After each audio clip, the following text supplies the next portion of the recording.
I didn't ask her to leave. He just stopped making room for her to stay. Ethan Cole sat across the kitchen table from his wife of 6 years, the woman who had skipped 3 promotions to support his business, who had cooked dinner when she was sick, who had learned to shrink herself into the smallest version of who she was just to keep the peace. And he said, without flinching, without even putting down his coffee cup, "I think I need space, Nyla. Maybe we should try dating other people while we figure this out." Not a fight, not tears, just a sentence, delivered the way a man reads a weather forecast. And just like that, 6 years folded up and disappeared. If you have ever loved someone so completely that you forgot to love yourself, this story is for you. Stay until the very end, because what happens next is going to shake you. And if this story moves you, hit that like button, leave a comment with the city or country you're watching from. I want to see how far this story travels. Now let's begin. Nyla Brooks had never been the kind of woman who fell apart in front of people. She had been raised by a mother who believed that crying was something you did in the shower, not in public, and that the strongest thing a black woman could do in this world was keep moving.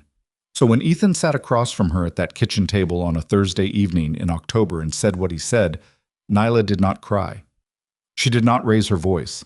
She picked up her glass of water, took a slow sip, set it back down carefully so it made no sound, and looked at her husband of 6 years with the clearest eyes she had used in months. "Say that again," she said. Ethan exhaled through his nose. He was a tall man, lean, with the kind of easy confidence that had attracted her when they first met at a rooftop party in Buckhead. He had looked at her like she was the most interesting person in the room that night. Now he looked at her like she was a problem he was trying to word his way out of. "I'm not saying I want a divorce," he said carefully. "I'm saying I need room to breathe, to think, and I think we both know things haven't been right between us for a while." "We both know," she repeated. "Nyla, I'm just making sure I understand you." She folded her hands on the table. Her knuckles were dry. She'd been meaning to buy more lotion but kept forgetting. Small details had a way of surfacing at the worst moments. "You're saying you want us to date other people while we're married. I'm saying maybe we should explore what we actually want before we make any permanent decisions." The word explore landed in her chest like a stone dropped into still water. 6 years. She had explored her way right out of a career she loved. She had explored her way out of a trip to Cape Town she'd saved up for because he'd needed the money for his startup. She had explored her way out of every version of herself that didn't fit neatly into the shape of Ethan Cole's wife. "Okay," she said. He blinked. "Okay?" "Yeah." She pushed back from the table. "Okay, Ethan." She walked to the bedroom without another word. She did not slam the door. She pulled her old duffel bag from the back of the closet, the gray one she'd had since college, the one Ethan always said looked ratty and promised to replace but never did, and she started putting things in it, toiletries, 2 changes of clothes, her laptop. The external hard drive she kept locked with a password he never asked about because he had never really been curious about her work. Her grandmother's ring, which she kept in a small velvet pouch in the nightstand drawer, and which she had never worn because Ethan said it didn't match her engagement ring. She zipped the bag. She walked back through the kitchen. Ethan was still sitting at the table, and he looked up with an expression that wasn't quite guilt and wasn't quite relief, and was instead something uncomfortable sitting exactly between the two. "Nyla, we should talk about this." "You said what you needed to say." She picked up her keys from the hook by the door. "I heard you. Where are you going?" She paused with her hand on the doorknob. For just a moment, one single, razor-thin moment, she thought about turning around, about sitting back down, about being reasonable, being patient, being the Nyla who kept the peace and smoothed the edges and made herself smaller so his ego had more room to expand. Then she opened the door. It was raining outside. Not a dramatic storm, just a steady, indifferent Atlanta rain that didn't care at all about the particular shape of her heartbreak. She stood on the front step for a moment without an umbrella because she hadn't thought to grab one, and the rain came down on her shoulders and the top of her head, and she thought, this is what 6 years feels like when it's over. Wet and cold, and nobody warned you. She walked to her car. She sat in it for approximately 90 seconds. Then she started the engine and drove. She had no plan. That was the most terrifying part. Nyla Brooks always had a plan. She was the woman who kept a color-coded calendar and had an emergency fund and researched restaurants before making reservations. She had planned her career, planned her wedding, planned the layout of her kitchen. Planning had been the scaffolding that kept her standing when everything else shifted. Now she had a duffel bag and 42% battery on her phone and nowhere specific to go. She ended up driving for almost 2 hours without really registering where she was going, and when she finally stopped, she was in a part of the city she barely recognized, somewhere downtown near the convention district, the streets mostly empty at 9:30 on a Thursday night. She parked, turned off the engine, and sat very still. Then finally, she let herself cry. Not the kind of crying that looks cathartic in movies, clean tears and trembling lips, but the ugly kind. The kind where your face scrunches up and your chest heaves and snot gets involved and you make sounds you would be horrified for anyone to hear. The kind of crying that happens when something inside you breaks that had been holding on for a very long time. She cried for maybe 15 minutes. Then she wiped her face with the sleeve of her jacket, took several long breaths, and looked out the window. There was a bar across the street. Small, low-lit, the kind of place that didn't advertise itself. A hand-painted sign above the door said "Current" in plain black letters. A few people drifted past on the sidewalk in the rain, heads down, minding their business. Nyla was not a bar person. She nursed one drink over 2 hours and was always the designated driver, and never really understood the appeal of paying too much for liquor in a dark room. But she also couldn't sit in this car all night, and she needed to be somewhere that wasn't her house, and she needed something warm. She got out of the car. She didn't have an umbrella.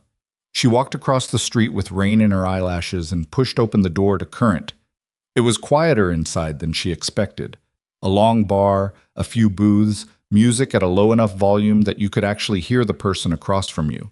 She found a stool at the far end of the bar and sat down and ordered a hot tea, which the bartender, a young woman with box braids, didn't even blink at. For a while, Nyla just sat there. She wrapped both hands around the mug and stared at the grain of the bar top, and let her mind go blank the way it could when she didn't force it anywhere. She was good at that. Blanking. It had been a survival skill. She didn't notice the group of men who came in around 10:15. She noticed when one of them sat down 2 stools from her and ordered a whiskey, and then, after a few minutes, slid one stool closer. "Rough night?" he said. She looked up.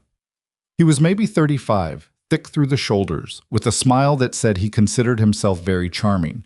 He was not unattractive, but was also clearly not sober.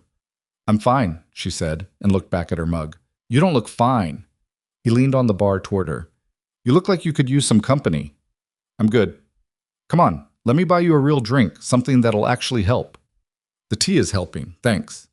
He didn't take the hint. He kept talking, low, friendly, the way men sometimes talked when they thought friendliness was a key that would eventually work if they just kept turning it. Nyla gave monosyllabic answers and kept her body angled away and hoped he would get bored. He did not get bored. He got bolder. After another few minutes, he put his hand on the back of her stool. "Seriously, let me—" She said she's fine. The voice came from the booth behind her, quiet, flat, and carrying absolutely no warmth. Not loud. It didn't need to be loud. It had the particular quality of a voice that was used to being listened to the first time. The man on the stool straightened and looked past Nyla at whoever had spoken. Something shifted in his expression. Not quite fear, but the thing that comes before fear, the animal recognition that you have miscalculated where you're standing. "Mind your business," the man said, but with considerably less confidence than he'd had 30 seconds ago. "I just did," the voice said. Nyla turned around. The man in the booth was alone. He was sitting with a glass of water, not liquor, just water, and he was watching the situation with the steady, unhurried attention of someone who had already decided how it was going to end. He was Korean, probably around her age or a few years older, dressed simply, dark jacket, no tie, nothing flashy. He wasn't large in the way the man at the bar was large, but there was something about how he occupied the space that made him seem like the only solid thing in the room. He met her eyes. He did not smile. He just looked at her with an expression that asked, quietly, "Do you want me to handle this or do you have it?" She had it. She turned back to the bar. "You should probably go back to your friends," she told the man on the stool. He looked between her and the booth behind her, did the calculation, and apparently decided the math wasn't in his favor. He picked up his drink and moved without another word. Nyla exhaled slowly. She went back to her tea. A few minutes passed. Then the man from the booth appeared at the stool the other man had vacated. Not sitting, just standing, keeping a polite distance. "Sorry if that made it worse," he said.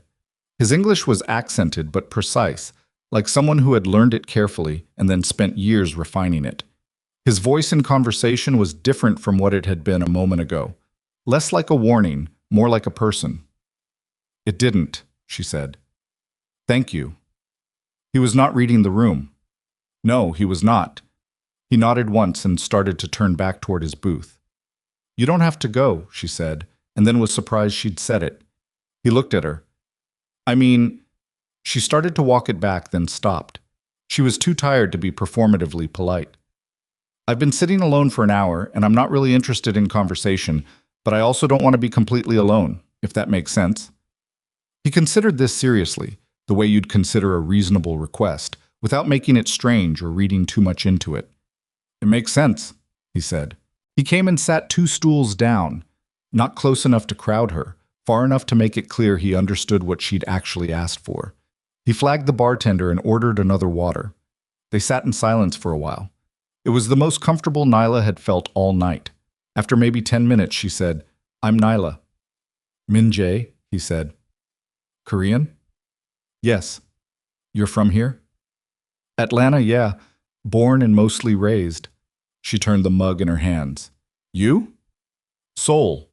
I'm here for work." She nodded. She didn't ask what kind of work. She was too tired to be curious about other people's lives, and something about him suggested he was used to people not asking. They sat in silence again. Outside, the rain kept coming down.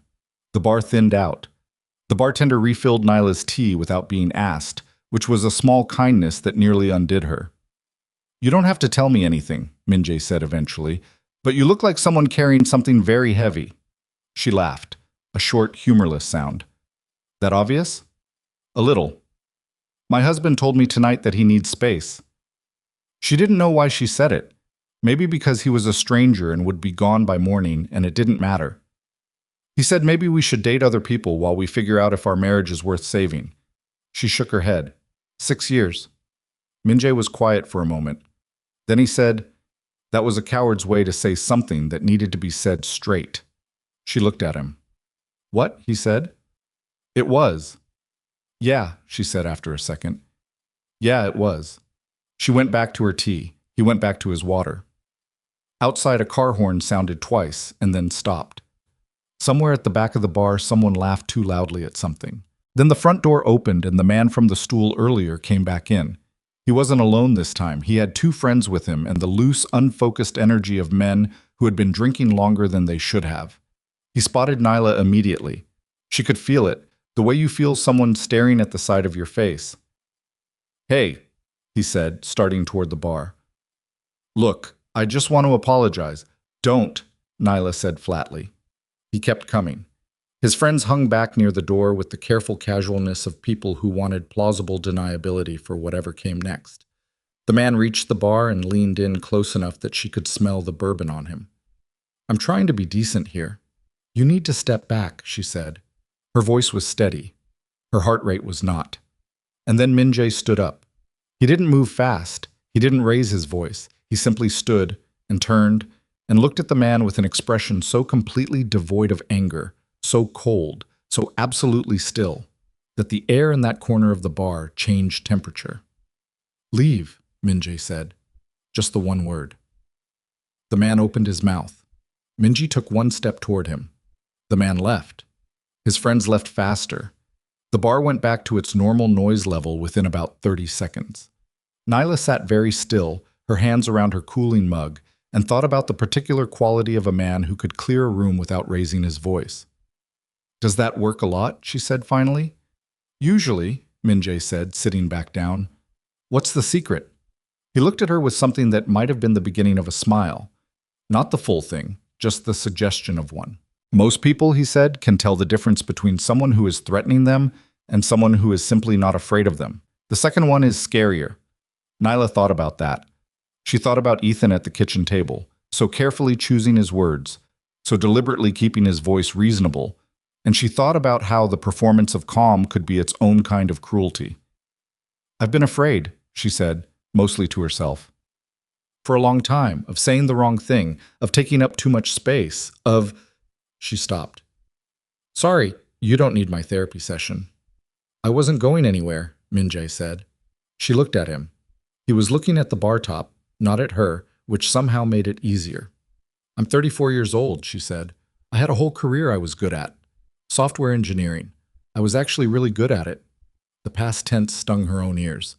"I put it on hold because he needed me to, and then I kept putting it on hold, and now I'm sitting in a bar with a cold cup of tea and a duffel bag in my car, and I don't even have a plan." "Plans can be made," Min-jae said. "Not at 10:30 at night." "No," he agreed. "Not tonight." She smiled in spite of herself. Small, tired, genuine. "I'm going to my mother's," she said, deciding it as she said it. "She's going to tell me she told me so. And she did tell me so. She never liked Ethan." She set down the empty mug. "But she'll also have food, and a real bed, and she'll let me sit on her porch and not talk if I don't want to." "That sounds like a good place to be tonight," Min-jae said. "Yeah." She stood, pulled her jacket tighter, looked at him. "You probably saved me from something tonight. Even if it was just saved me from being even more miserable than I already was. You would have handled it." "Maybe." She meant it. "But I was running on empty, so thank you." He nodded. That same single, serious nod. She picked up her bag from the floor where she'd set it and walked toward the door. At the doorway, she paused and looked back. He was watching her go, sitting with his water, still and solid as something that had been there longer than the building around it. "Min-jae," she said. "Yes." "I hope Seoul is treating you better than Atlanta is treating me right now."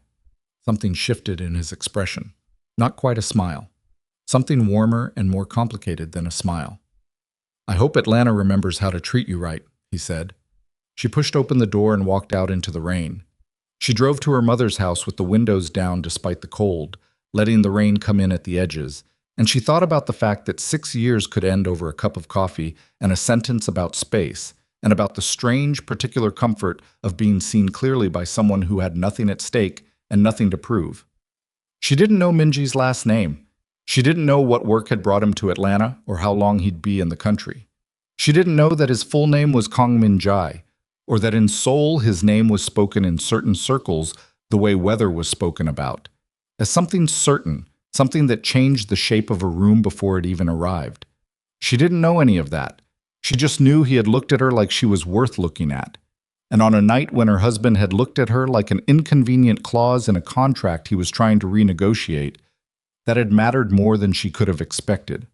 Her mother's porch light was on when she pulled into the driveway. Her mother, Diane, appeared at the front door before Nyla even turned off the engine, because Diane Brooks had a sixth sense for her daughter in distress that had operated consistently for 34 years and showed no signs of failing. Nyla got out of the car, stood in the driveway in the rain. Her mother stood in the doorway and looked at her, reading everything she needed to read from the duffel bag and the wet jacket and her daughter's particular expression. "Come inside," Diane said. "Not I told you so. Not yet. Just come inside." Nyla walked up the steps. Her mother held the door open. Just before she crossed the threshold, Nyla stopped. "Mom," she said. "I know, baby. I don't have a plan." Diane put a hand on the back of her daughter's head, gentle, the way she had when Nyla was small and the world had been too much. "Then tonight you don't need one," she said. "Come eat something." Nyla walked inside. The door closed behind her. Outside, the rain came down on an empty driveway and an empty street and did not care at all about what had ended tonight or what, in the long, difficult, necessary months to come, was just beginning. Diane Brooks did not say "I told you so" that first night. She said it on the third morning, over coffee, while Nyla was sitting at the kitchen table staring at her phone like it might apologize to her. "I told you about that man 6 years ago," Diane said, setting a mug down in front of her daughter with the precise force of a woman who had been holding that sentence in reserve for a long time. "I told you at the engagement party. You remember what I said?" "Mom," "I said, Nyla, That man loves the idea of you more than he loves you. Do you remember that? I remember. And you said I was being critical because I didn't like his shoes. You didn't like his shoes. The shoes were a symptom. Diane sat down across from her and wrapped both hands around her own mug. A man who wears loafers to a backyard cookout is a man who is always performing for an audience that isn't there. Nyla almost laughed. Almost. That's not a real thing. 31 years of reading people says it is. Diane looked at her daughter steadily. You doing okay? Real answer, not the one you give me, so I stop asking. Nyla looked down at the table. The wood had a small burn mark near the edge where her father had set a hot pan without thinking, back when she was 11. Her mother had never fixed it. Said it was a reminder that accidents were part of living in a house. I feel stupid, Nyla said. Mostly, I just feel stupid. You're not stupid. You loved someone who didn't know what to do with it. I gave up my job, Mom. I gave up the Google offer. I turned down the Singapore project because he didn't want to do long distance. She pressed her thumbnail into the burn mark. I made myself smaller for 6 years, and I didn't even notice I was doing it until I was already half the size I used to be. Diane was quiet for a moment. That particular silence meant she was choosing between what she wanted to say and what her daughter needed to hear. Then you get big again, she said finally. That's all. You just get big again. Nyla looked up. It's not complicated, Diane said. It's hard, but it's not complicated. You remember who you were before him and you go back and get her. She's been gone a while. She's not gone. She's sitting at my kitchen table looking at a burn mark. Nyla exhaled through her nose, outside the window.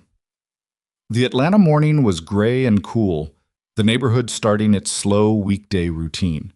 A dog barked twice somewhere down the street. A garbage truck rumbled past. She picked up her phone, opened her contacts, found her old colleague Marcus Webb, who had texted her 4 months ago asking if she was still in the industry and who she hadn't answered because Ethan had been going through something and she hadn't wanted the distraction. She stared at Marcus's name for a long moment. Then she put the phone down and reached for the coffee instead. Not yet. She wasn't ready yet. But the fact that she was looking at the name at all was something. 3 days later, Ethan called. She was in the spare bedroom her mother had turned into a half office, sitting on the floor with her laptop open and a stack of her old technical notebooks beside her.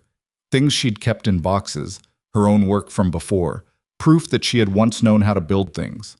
She had been reading through them for an hour, feeling the strange double sensation of recognizing herself and grieving the gap. When his name lit up on her phone, she looked at it for 4 rings before she answered. Hey, he said. Hey. How are you doing? Fine. A pause. Are you at your mom's? Where else would I be, Ethan? Right. Another pause. Longer. I've been thinking about what I said. I don't think it came out the way I meant it. Nyla set down the notebook she was holding, very carefully. How did you mean it? I've been feeling like things between us had gotten stagnant. I wasn't trying to hurt you. I was trying to be honest. You were honest. Her voice was completely even. I heard you clearly. I didn't mean the dating other people thing literally. I was speaking more hypothetically. Ethan, she stopped him. Don't do this. Don't do what? Don't revise it now. Don't make it softer because you're uncomfortable with what you actually said. She picked the notebook back up, not to read it, just to have something in her hands. You said what you said. I left. Now we're here. Let's be honest about what that means instead of trying to reframe it. Silence on the line. She could hear him breathing. So you want a divorce, he said. The word landed differently than she expected. Not like a blow. More like a door swinging open that had been stuck for years. I think that's where we've been heading, she said. I think we've been heading there for longer than either of us admitted. Nyla, I don't necessarily... I'm going to call a lawyer tomorrow, she said. Not because I'm angry, because I think it's honest. And you said you wanted to be honest. She hung up before he could find another way to make the conversation about his comfort. She sat on the floor for a while after that. The notebooks were spread around her like evidence. Outside, her mother was moving around the kitchen, the particular soundtrack of Diane's evenings. Cabinet doors, the low sound of the news, the clink of the cooling rack when she put something in the oven. Nyla opened the notebook to a page from 2016. Her own handwriting, dense and fast, full of margin notes and corrections. She had been building an authentication system for a mid-sized fintech company. She remembered the problem she'd been solving, a latency issue in the verification loop that none of the senior engineers had been able to crack. She had figured it out at 2 in the morning with bad coffee and 3 dry erase markers. Her manager at the time, a woman named Patricia Hong, had stood up in the all-hands meeting the following Monday and said Nyla Brooks solved a problem that this team had been sitting on for 4 months. She had been so proud she could barely sit still. She looked at the notebook. She looked at her phone. She called Marcus Webb. He answered on the second ring. Nyla Brooks, I thought you fell off the earth. Close, she said. I'm back on it now. Yeah, you looking? Starting to look. I wanted to see what the landscape is. The landscape is good. Real good, actually. There's a lot of movement in the mid-level to senior space right now. What are you thinking? I don't know yet. I've been out for a while. I need to rebuild before I go after anything serious. How long is a while? She hesitated. 3 years, give or take? A pause. To his credit, Marcus didn't make it sound worse than it was. Okay, that's workable. Your fundamentals don't go stale, you know that. Skills you can refresh. What was your last stack? She told him. They talked for 40 minutes. When she hung up, she felt something she hadn't felt in so long she almost didn't recognize it. The specific lit-up quality of being competent at something, of knowing she had something worth bringing to the room. She didn't sleep well that night. She lay in her mother's spare bed and stared at the ceiling and thought about 3 years. About what 3 years meant. About all the ways you could lose yourself not to a dramatic single event, but to the slow accumulation of small surrenders, each one reasonable on its own, each one only terrible in retrospect when you lined them all up and saw what they'd added up to. Her phone buzzed. Unfamiliar number. She almost didn't answer. It was past midnight, and she was in her feelings, and she didn't need a spam call on top of everything else. She answered anyway. Nyla. The voice was immediately recognizable, quiet, precise, that careful English with soul underneath it. She sat up. Minjae? Sorry for the late hour. You gave me your number at the bar. I wasn't sure if… No, I remember. She had. She didn't remember deciding to, but she had. Are you still in Atlanta? For another few days. I wanted to check that you were all right after the other night. She leaned back against the headboard. I'm at my mother's. I called a lawyer this morning about the divorce. I talked to an old contact about getting back into work. She paused. So, doing better than Thursday. Good. You didn't have to check. I know. A silence. Not uncomfortable. The same kind of silence they'd shared at the bar. The kind that didn't demand anything from either of them. How's the work going? She asked. The Atlanta work. Complicated, he said, which she sensed was an understatement so vast it was almost funny. You don't have to… My work is always complicated, he said. I've made peace with that. She thought about asking what he did. She thought about it for a long moment. Then she didn't ask. I'm going to rebuild, she said instead. I've been sitting in the dark for 3 years and I didn't even know it was dark. But I know now, so… She pulled the blanket up. I just wanted to say that out loud to someone who doesn't have a stake in it. I don't, he said. No stake at all. That's weirdly refreshing. I've been told I'm refreshing in unusual ways. She laughed. Genuine, short, surprised. It was the first real laugh she'd had in days, and it felt strange in her chest, like a muscle that had forgotten its function. Get some sleep, he said. Tomorrow is the first day of the rebuilding. It's already tomorrow. Then start now. She smiled in the dark. Good night, Minjae. Good night, Nyla. She put the phone down. The ceiling was the same ceiling it had been 5 minutes ago, but something about the room felt different, less like a holding pattern, more like a starting line. She did not know yet who Kang Min-jae was. She did not know that 2 of the men he'd brought to Atlanta for that work trip were, at that moment, sitting outside her mother's neighborhood in a parked car, not because of her, but because Min-jae's life ran on threat assessments and personal security and the permanent possibility of an enemy who had done their homework. She did not know that the man at the bar, the one who had tried 3 times to insert himself into her evening, had been taken quietly aside by Min-jae's associate after they left and told very calmly, that he should consider the evening's choices and make better ones going forward. She did not know any of this. What she knew was that she had laughed, and that felt like something worth protecting. The divorce lawyer's name was Sandra Okafor, and she had the energy of a woman who had heard every possible version of this story and had stopped being shocked by any of them sometime in 2009. "Walk me through the assets," Sandra said, on the other side of a glass desk with a yellow legal pad in front of her. Nyla walked her through them. The house, in Ethan's name from before the marriage, which she had been told was just easier and which she had accepted without pushing. The joint account, modest, because her contributions had been in time and labor, not in income. Her own small savings, which she had maintained separately on some instinct she hadn't even consciously acknowledged. Her car. His car. The furniture she didn't want. Sandra wrote. Did not react, wrote some more. "Did you sign a prenuptial agreement?" "No." "Any written agreements about your career pause?" "No." Nyla kept her hand still in her lap. "I was being a good wife. I didn't think I needed paperwork." Sandra looked up from the pad. "That's very common, and it's the thing I've been telling women for 23 years. I know. Georgia is an equitable distribution state, not a 50-50 state. The court divides things fairly, which doesn't always mean equally.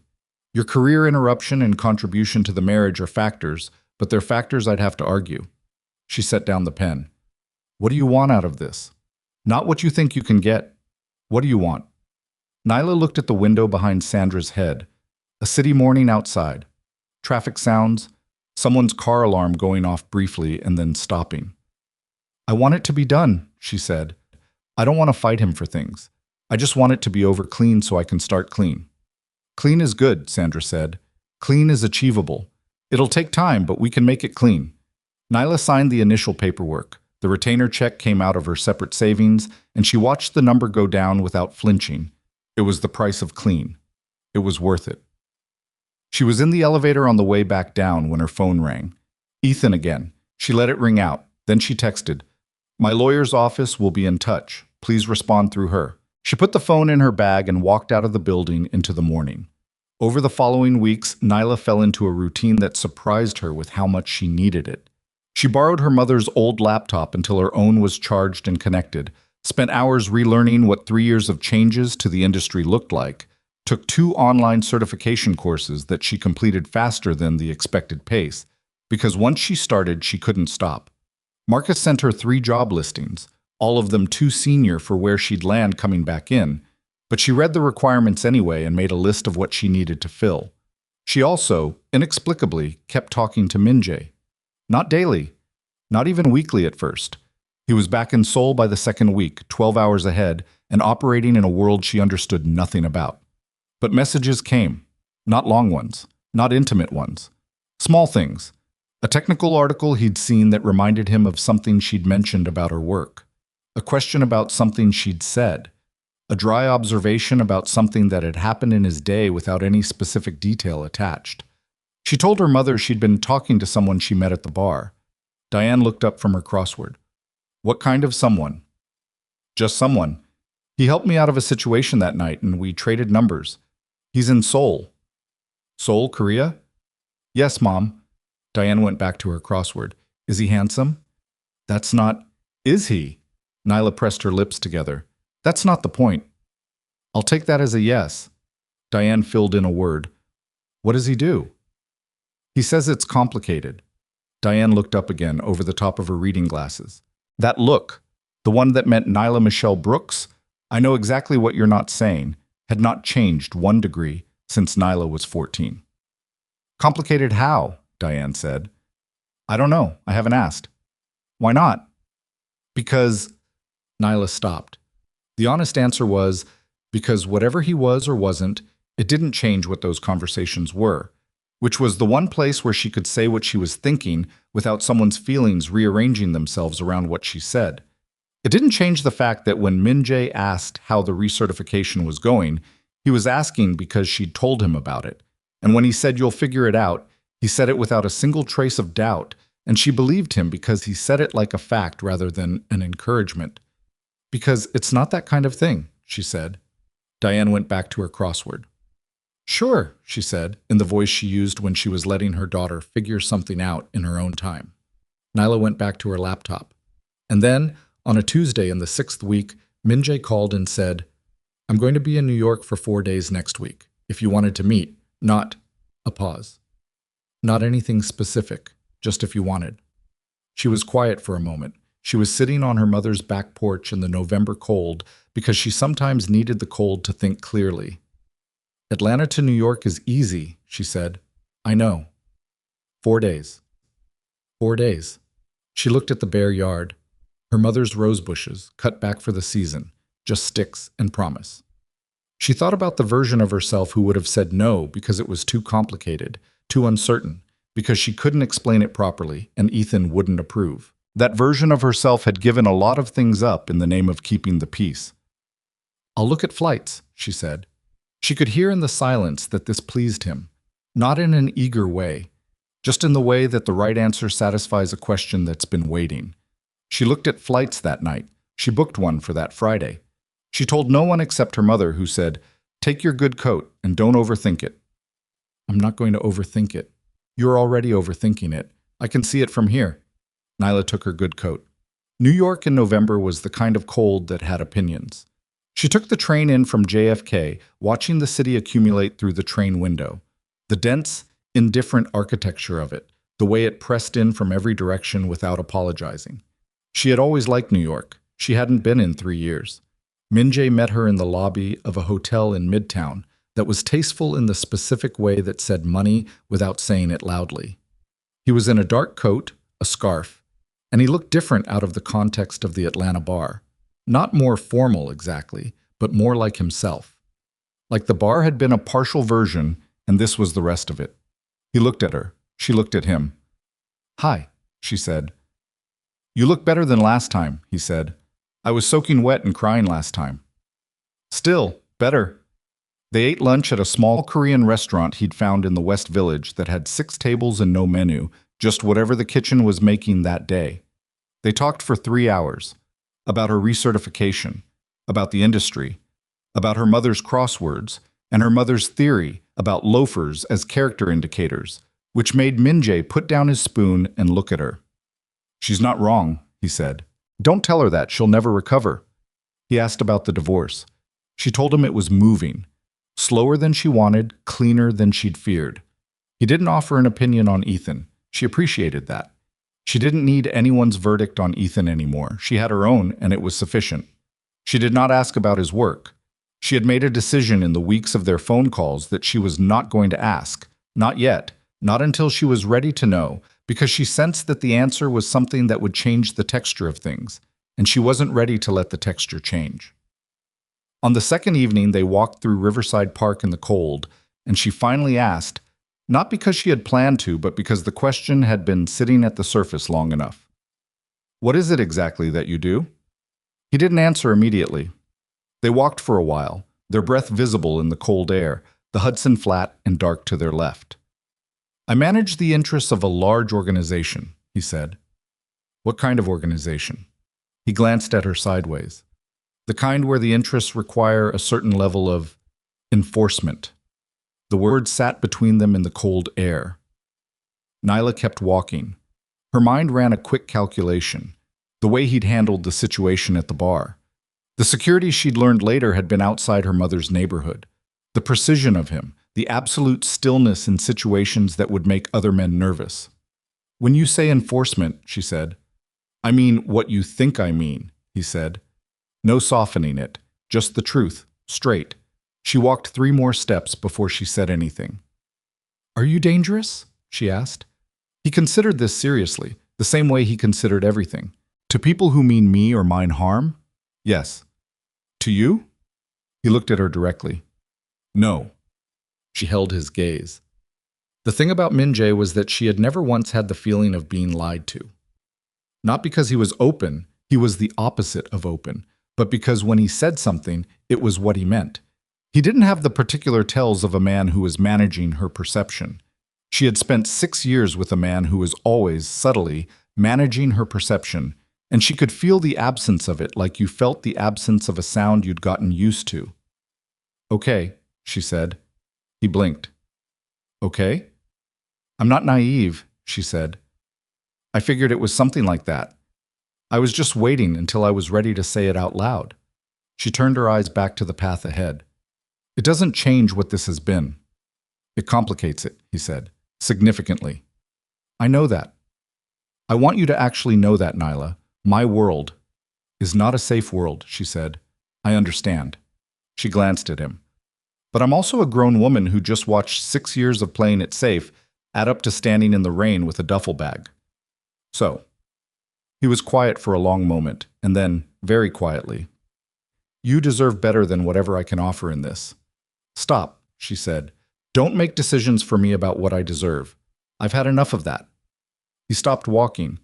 She stopped too and turned to face him. The wind off the river moved between them. Minjae, she said, I'm not asking you to change what you are. I'm not asking for a guarantee. I'm just asking you not to decide for me. He looked at her for a long time. Something moved behind his eyes that she couldn't name.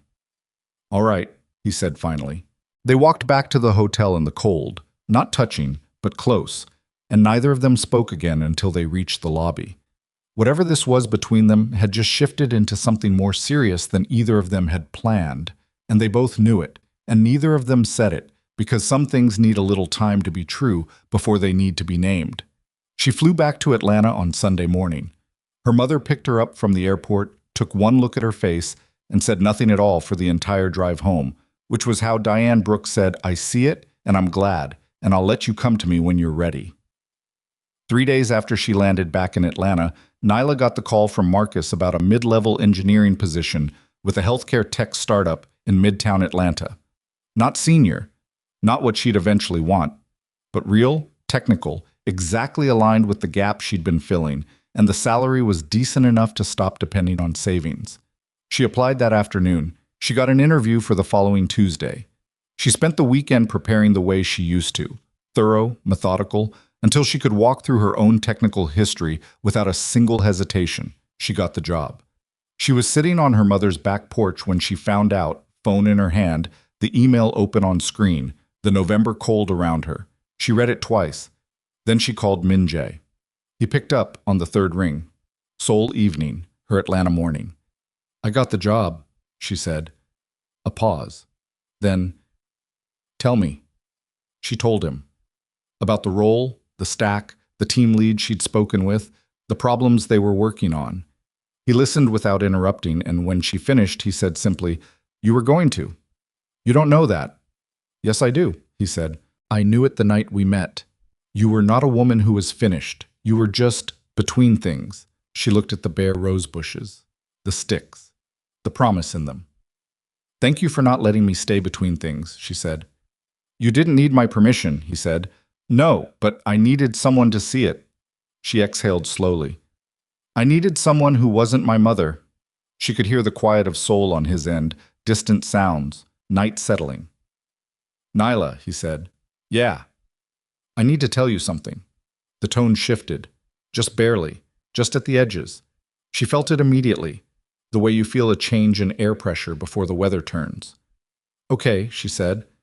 There is a woman in Seoul. Her name is Yuna Park. We were engaged, briefly, 2 years ago. The engagement ended, but she... He paused. She has been watching who I spend time with.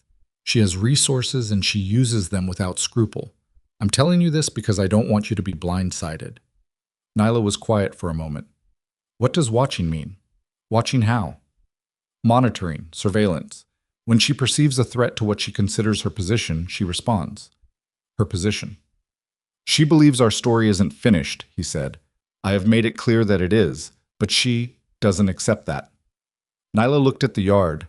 A cardinal had landed on one of the rosebush sticks, a small bright red point of color against the gray morning. So she's going to come after me, she said. She may try, he said. I wanted you to hear it from me first. What does she usually do? She is creative, he said, which was the careful version of something considerably worse. Nyla watched the cardinal. It didn't stay long, said. A moment, a sharp look around, and then it was gone. Okay, she said. You're not... I'm processing. She stood up from the porch step. I'll call you later. She went inside. She sat at the kitchen table. She thought about being warned, about being the subject of someone else's attention before she'd even done anything except have dinner in New York and walk in a park. She thought about surveillance and resources and a woman with both and no scruple about using them. She thought about the 6 years she'd spent being invisible and unimportant and easily overlooked. And somewhere under the fear, underneath the cold and practical part of her brain that was already running assessments, she felt something that surprised her. She felt, for the first time in a long time, entirely real. Because you couldn't be a threat to someone if you were nothing. And Una Park, whoever she was, had just confirmed that Nyla Brooks was not nothing. She pulled her laptop toward her and opened it. She had work to do. The job started on a Monday in December, and Nyla wore the gray blazer she'd bought the week before. Not because she needed armor, but because she'd learned that how you walked into a room on the first day set the temperature for everything that came after. The startup was called Viridian Health. 12 floors above Peachtree Street, open plan, the kind of office that had exposed ductwork and standing desks and a kombucha tap in the kitchen that nobody actually used. Her team lead was a man named Derek Cho, Korean American, 38, who shook her hand and immediately said, "I heard you figured out a verification latency problem at your last shop that 3 senior engineers couldn't crack. That's the kind of thing I like to know about a person." She looked at him. "How did you hear that?" He shrugged. "I do my research." She didn't know whether to be pleased or unsettled. She filed it away and got to work. The first week was orientation and onboarding, which she moved through faster than the timeline suggested she needed to. The second week, Derek gave her a real problem, a data pipeline bottleneck that was causing sync delays in patient record transfers. And she spent 3 days pulling it apart and putting it back together, and delivered a solution on Thursday that Derek read through twice before he looked up and said simply, "Yeah, okay, good." Those 3 words from a man who didn't appear to distribute them easily felt better than any performance review she'd ever gotten. She told Min-jae that night. He was in Tokyo for 2 days, a 14-hour difference from Atlanta, and the math of when they could actually talk had become its own quiet project. He said, "Good," Min-jae repeated. "You have to understand, Derek Cho saying good is approximately equivalent to anyone else throwing a parade." "Then congratulations on your parade," he said, and she could hear in his voice the thing he never said directly, which was that he was proud of her, which she had stopped needing him to say out loud because she could hear it anyway. Things were quiet from Yuna's direction, and that worried her more than if something had happened. Min-jae had warned her, and in her experience, warnings followed by silence meant the thing was still coming, just not yet. She kept working. She kept rebuilding. She started running again in the morning, something she'd dropped sometime in year 2 of the marriage when Ethan had said the alarm woke him up, and she'd switched to evenings and then to nothing. The running felt like a reclamation of a small thing. Small things added up. In January, her divorce was finalized. Sandra called on a Tuesday afternoon. "It's done," she said. "I'll send you the documents by end of day." Nyla was in the Viridian break room with a coffee she wasn't drinking. "Okay," she said. "You all right?" "Yes." She thought about it. "Actually, yes, I'm really okay." "Good," Sandra said. "Go live your life." She stood in the break room for another minute after she hung up, holding the phone. Around her, the office moved. Someone's keyboard, someone else's laughter from down the hall, the refrigerator hum. The ordinary sounds of a regular Tuesday afternoon that had no idea it was the day Nyla Brooks became completely free for the first time in 6 years. She went back to her desk and did another 2 hours of solid work before she let herself feel it. That evening, alone in her apartment, she'd moved out of her mother's the previous month, a small 1-bedroom in Decatur with good light and nobody's burn mark on the table.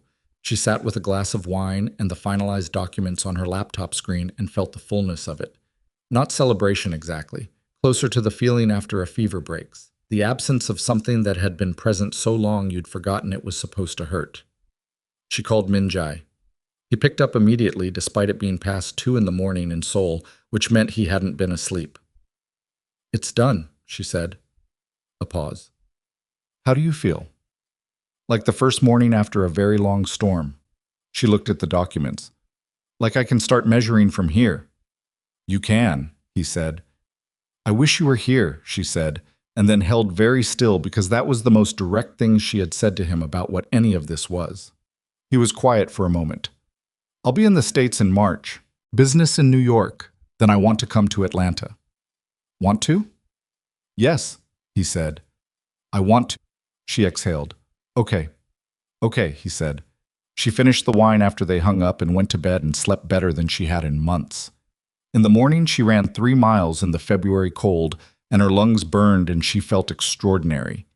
Unipark moved in February. She didn't announce herself. That was the thing about a woman who was, as Min-jae had said, creative. She didn't come at you from the direction you were watching. It started as a post, anonymous blog, no byline, published on a mid-tier gossip platform that covered the intersection of tech industry news and social media drama. The headline was, "Who is the American woman cozying up to Seoul's most dangerous syndicate boss?" Nyla found it because her name was in it. A Google alert she'd set up as a professional habit flagged it at 6:47 in the morning. She read it once, fast, standing in her kitchen in her running clothes with her coffee untouched. Then she read it again, slowly. The post identified her by name. It had a photo, taken from a distance, grainy, the two of them outside the Riverside Park walk in New York. It described her as a recently divorced woman with a troubled financial history who had inserted herself into Kang Min-jae's inner circle. There were numbers, alleged account transfers, screen captures of what appeared to be financial records showing large sums moving between an account with her name on it and accounts associated with the Kang organization. The numbers were fabricated. She knew they were fabricated because she didn't have accounts of that size. She had never had accounts of that size. She barely had a savings cushion that would make a financial advisor comfortable. But the documents looked real. The formatting looked real. The account numbers looked real. And the story they told, of a woman who had attached herself to a powerful criminal syndicate for financial access, was exactly the kind of story that looked true at a glance and required significant effort to disprove. Her phone rang while she was still reading, unknown number. She answered. "Have you seen it?" The voice was a woman's, clear, crisp English with a Korean accent underneath, almost no effect. The voice of someone who had rehearsed being calm so thoroughly it had become its own kind of performance. "Who is this?" Nyla said. "You know who this is?" Nyla set down her coffee. "Unipark." "Good." A pause. "I want to be clear with you, Nyla. I don't dislike you personally. I don't know you personally, but you are standing somewhere that doesn't belong to you, and I need you to understand that." "What I'm standing in," Nyla said very carefully, "is my own life." "Your own life," Yuna repeated, as if testing the phrase. "Your own life that features prominently in Min-jae's schedule, in his attention, in his—" a very slight pause. "Priorities. That's between him and me." "It's not, actually. Min-jae belongs to a world with rules about who can stand next to him and who cannot. You are not equipped for that world. And rather than watch you get destroyed by it, I am giving you this opportunity to step back cleanly while the damage is still manageable." Nyla looked at the blog post still open on her laptop. The fake financial records, her name next to words like manipulative and calculated and gold digger in sentences designed to sound like investigative journalism. "This is your version of clean," she said. "This is a preview," Yuna said. "This is the smallest version of what I can do. I need you to take it seriously." "I take it very seriously," Nyla said. "I'm going to call you back." "I'm not giving you my She hung up. She stood in her kitchen for approximately 45 seconds. Her breathing was controlled, her hands were steady, and inside her chest her heart was moving at a pace she could feel in her throat. She had been afraid before. She knew what fear felt like. The particular flavor of it that arrived with helplessness, with no recourse, with the sensation of having no ground to stand on. This was not that. This was fear with something underneath it, something harder. She called Min-jae. He answered in one ring. "I've seen it," he said immediately, which meant he had either been awake watching or someone had already called him. "Nyla, the financial records are fabricated," she said. "I know they are. I need to know, are there real records anywhere that look like this?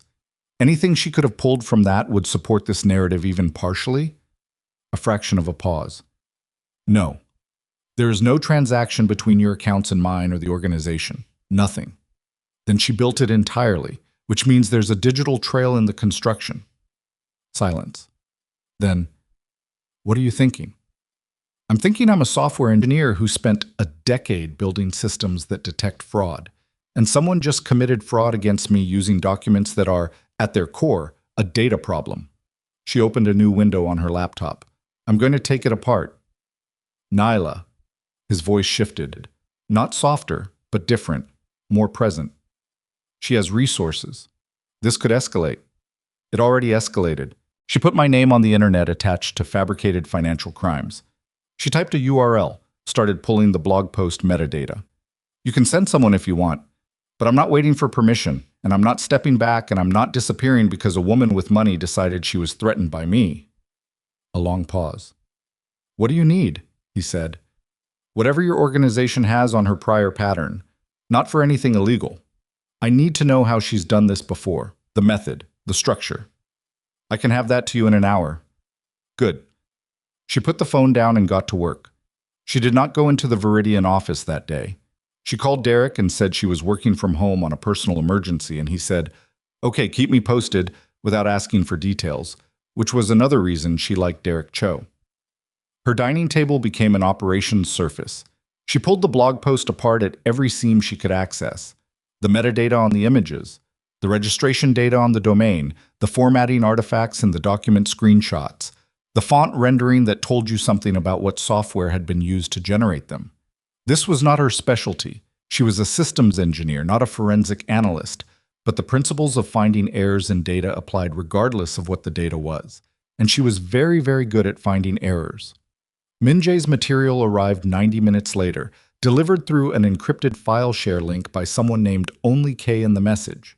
It was thorough in ways that suggested it had been compiled by people who did this professionally.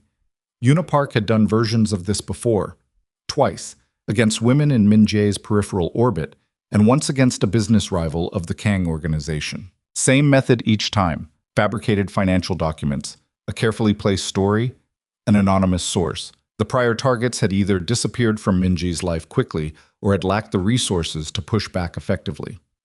Nyla read through the pattern 3 times. Then she went back to the documents. There. The font was a problem.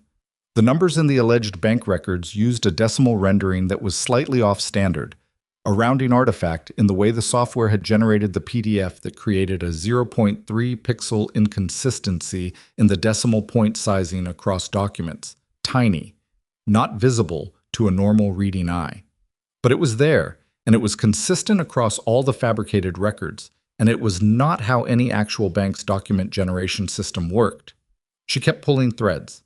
By early afternoon, she had 3 distinct technical anomalies in the fabricated documents: a metadata trail that traced the blog post's images to a device operating on a Seoul-based IP range, and a document creation timestamp that placed the PDF generation 6 days before the alleged transactions they were documenting had supposedly occurred. You couldn't document a transaction before it happened. That was the thread that unraveled the whole sweater. She assembled everything into a clean presentation, structured, documented, sourced, the kind of thing you could hand to a journalist or a lawyer or post publicly and watch it stand up to scrutiny. She worked the way she had always worked when the problem mattered, with the particular focus that made the rest of the world go quiet and left only the shape of the solution. She sent it to Min-jae at 4 in the afternoon. He called 30 seconds later. "This is complete," he said. "This is—" He paused. "Where did you learn to do this?" "I spent a decade building systems that catch exactly this kind of fraud," she said. "I just never had to turn it on myself before." "What do you want to do with it?" "I want to publish it. Same platform she used, same reach. I want the people who saw her story to see the correction." She leaned back in her chair, her neck aching from hours of hunching. "And then I want to send her a copy with a note that tells her, 'I know how she builds these and I'll be watching.'" "That second part," he said, "will make things more dangerous." "I know." "She won't." "Min-jae." She stopped him. "I know, but I'm also done being the person who shrinks because something is dangerous. I did that for 6 years, and it didn't make me safe. It just made me smaller." She looked at the assembled evidence on her screen. "If she comes again, I'll be ready again. But I'm not starting this relationship by hiding." A long pause. When he spoke again, his voice had a quality she hadn't heard in it before. Something that was not quite admiration, because admiration was too surface level a word for it. Send it, he said. She published at 5:15 on a Wednesday afternoon in February. On the same platform, with a calm technical title, A Response, with documentation. Why these financial records are fabricated. No drama in the language, no name-calling. Just the evidence, laid out cleanly, with the specific technical proof of each anomaly explained in plain language a non-technical reader could follow. By midnight, it had more engagement than the original post. By Thursday morning, 3 tech journalism outlets had picked it up, framed not as celebrity gossip, but as a story about sophisticated document fraud, and one engineer's methodical dismantling of it. By Thursday afternoon, the original blog post had been deleted. The domain had gone dark. Nyla was at her Viridian desk when she saw the deletion. She looked at the empty URL for a moment. Then she went back to the data pipeline issue she'd been working on in parallel. Derek appeared at the edge of her desk around 4. Saw that thing circulating, he said, keeping his voice low. The tech fraud piece. She looked up. Didn't know that was you, he said, until it was obvious it was you. He wasn't asking a question exactly, but there was one underneath it. It was a personal situation, she said. He was quiet for a moment. Is it resolved? For now. He nodded. Okay. He started to walk away, then turned back. That analysis you put together, the metadata trail and the timestamp anomaly, he pointed at her. You should think about whether you want to do that kind of work more formally. There's a whole field for it, and you're better at it than people who do it professionally. She filed that away. Min-jae called that evening. She's contained, he said. For now. She won't try the same approach twice, and she knows that I know who sent it. What does that mean for her? Nyla asked. It means she has to make a decision, he said, about whether continuing this is worth what it's going to cost her. And what's it going to cost her? Everything she's spent years building with the families in Seoul who consider her a useful ally. He paused. She overstepped. She used methods against someone connected to me without my consent or awareness. That's a violation of certain agreements. So she's in trouble. She put herself in trouble, he said. You just made it visible. Nyla sat with that for a moment. The strange, uncomfortable texture of being adjacent to consequences she couldn't fully see or control. I don't want her destroyed, Nyla said. I want her to leave me alone. Those may end up being the same thing, Min-jae said. She didn't answer that. She wasn't sure she had an answer. March came. Min-jae came with it. He appeared in Atlanta on a Wednesday. No announcement. A text that said, I'm here. When can I see you? She was at her desk at Viridian. She looked at the message for a long moment and then typed, Tonight. My apartment. I'll cook. She was not a spectacular cook. She was adequate. Her mother had made sure of that. But she was not someone who derived joy from it the way some people did. She made jollof rice and fried plantains because they were things she could do competently and because they were hers, not food she'd learned to accommodate someone else's taste. He arrived at 7. He stood in her doorway with his coat in his hand, looking at the space she'd built. The good light, the books she'd finally unpacked, the desk in the corner with the second monitor she'd added for work, her grandmother's ring and a small dish on the kitchen windowsill where she could see it every morning. This is you, he said. That's the idea, she said. He looked at the ring. Whose is that? My grandmother's. She handed him a glass of water. She'd noticed he defaulted to water and went back to the stove. She wore it her whole life, 43 years with my grandfather. He picked it up carefully, turned it in his hand, held it up to the kitchen light. It's beautiful, he said, and put it back. They ate at her table. They talked the way they had in New York, easy, real, the conversation covering ground without needing to perform itself. She told him about Derek's comment about forensic work. He told her about the Tokyo trip, the business that had complicated itself in ways he described obliquely, and she understood obliquely, and they had built a working vocabulary for. He asked about her mother. She asked about his family, which she knew almost nothing about. He got quiet at that, a particular kind of quiet. My grandfather is the head of the organization, he said. Kang Dae-jung. He's 81. He's not well. She looked at him. I'm sorry. He built everything from the ground up after the war. Min-jae set down his fork. He is the only person in my life for whom I have never had to be careful. He has always and has loved it without condition. He looked at the table. Most of the family is political around him, around the succession. Are you the successor? I am the expected one, he said. There are others who would prefer to be. She thought about the weight of that, about being the person that an entire criminal dynasty pointed toward, all the machinery of it aimed at you, all the internal politics. Is that what you want? She asked. He looked at her. I've never been asked that before. I'm asking. He thought about it, which she appreciated. Not the quick answer, the actual consideration. It's what I'm prepared for, he said. Whether it's what I want is a different question, one I haven't had the luxury of sitting with. She nodded. She understood that particular shape of a life, the kind where you're so busy being competent at the thing in front of you that the question of what you actually want gets permanently deferred. You should sit with it, she said. Sometime. When I have time. You never have time, she said. You make it. He looked at her across the table. Something in his expression, not soft. Min-jae was never exactly soft, but opened somehow, like a room with more space in it than you'd realized. They washed the dishes together, which felt unexpectedly ordinary and good. He stayed until 10 and then said he needed to be at a meeting early, and she walked him to the door and he stood in the doorway with his coat over his arm. Nyla, he said. Yeah. I want to be clear about what this is. He held her gaze. What I feel, I'm not good at naming things like this, but I want to be clear. You don't have to name it tonight, she said. I know, but I want you to know. He stopped, started again.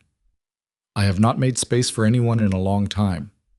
I made space for you without deciding to, and then I noticed I'd done it and I didn't want to close it. She held very still. Okay, she said. That's all, he said. That's not a small thing, she said. No, he agreed. It isn't. He left. She closed the door and leaned against it in her hallway and thought about the particular terrifying feeling of something being real enough to lose. He was back in it the following weekend, and the one after that. The pattern established itself quietly, not planned, just occurring, the way things occur when two people stop resisting the pull. He learned which coffee she kept in her kitchen. She learned his signals for when a conversation topic had reached its limit.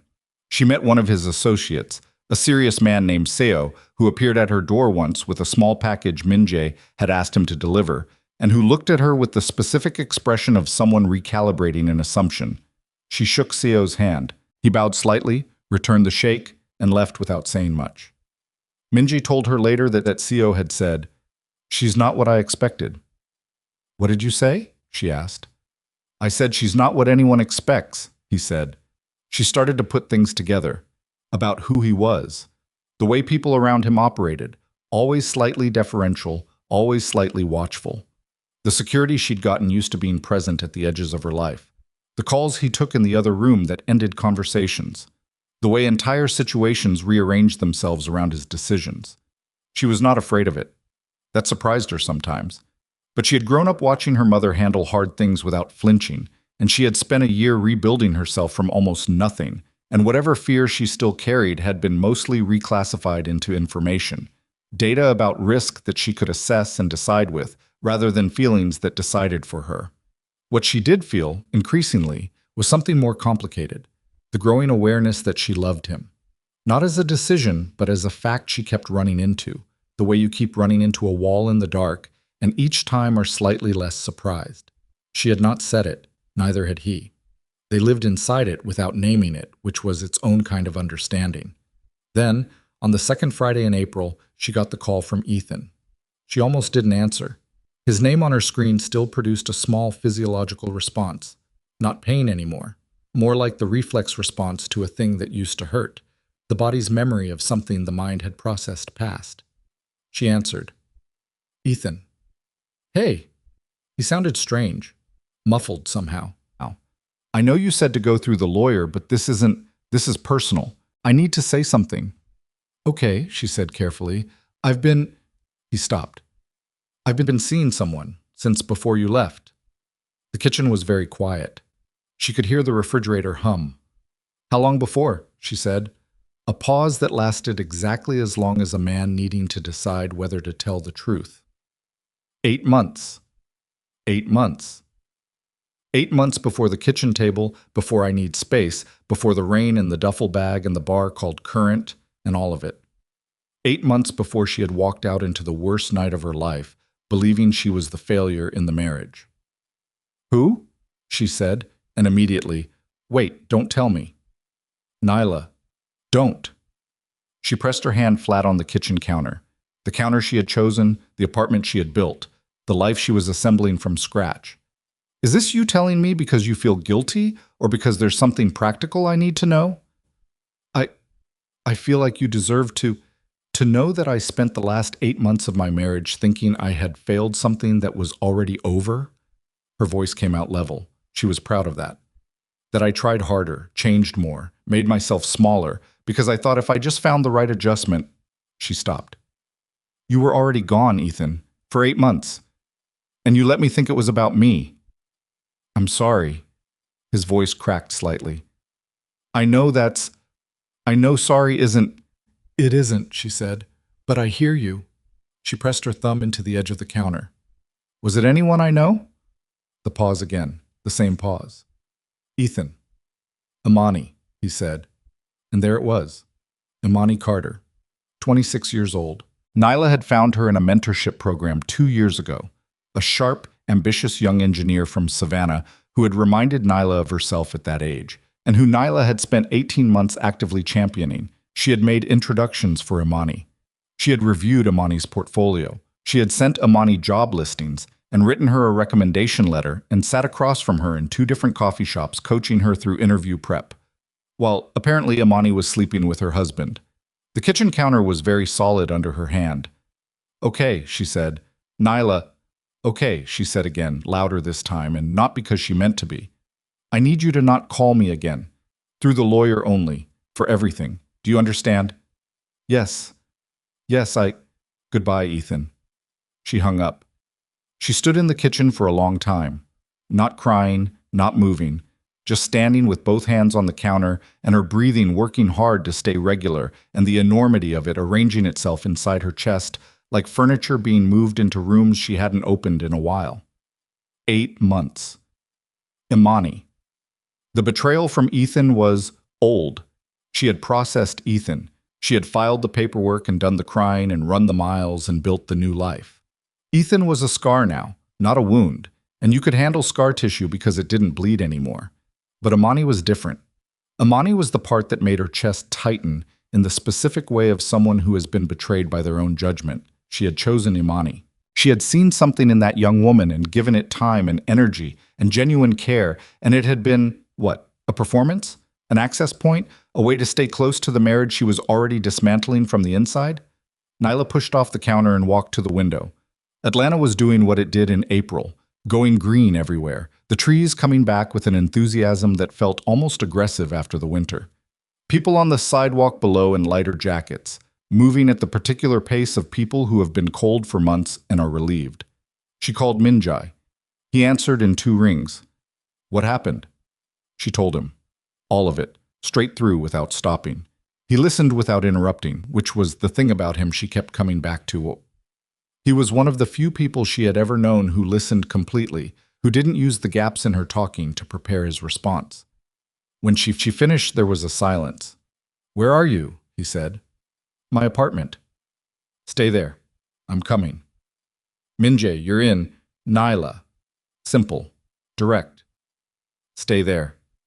She almost told him not to. She was almost the old version of herself, the one who managed her own pain so as not to inconvenience the people around her. She could feel that impulse rising up, practiced and automatic. She swallowed it down. Okay, she said. She sat on her couch and looked at the ceiling and did not call Imani Carter, which took more out of her than almost anything else she'd done all year. She did not call her mother, not yet.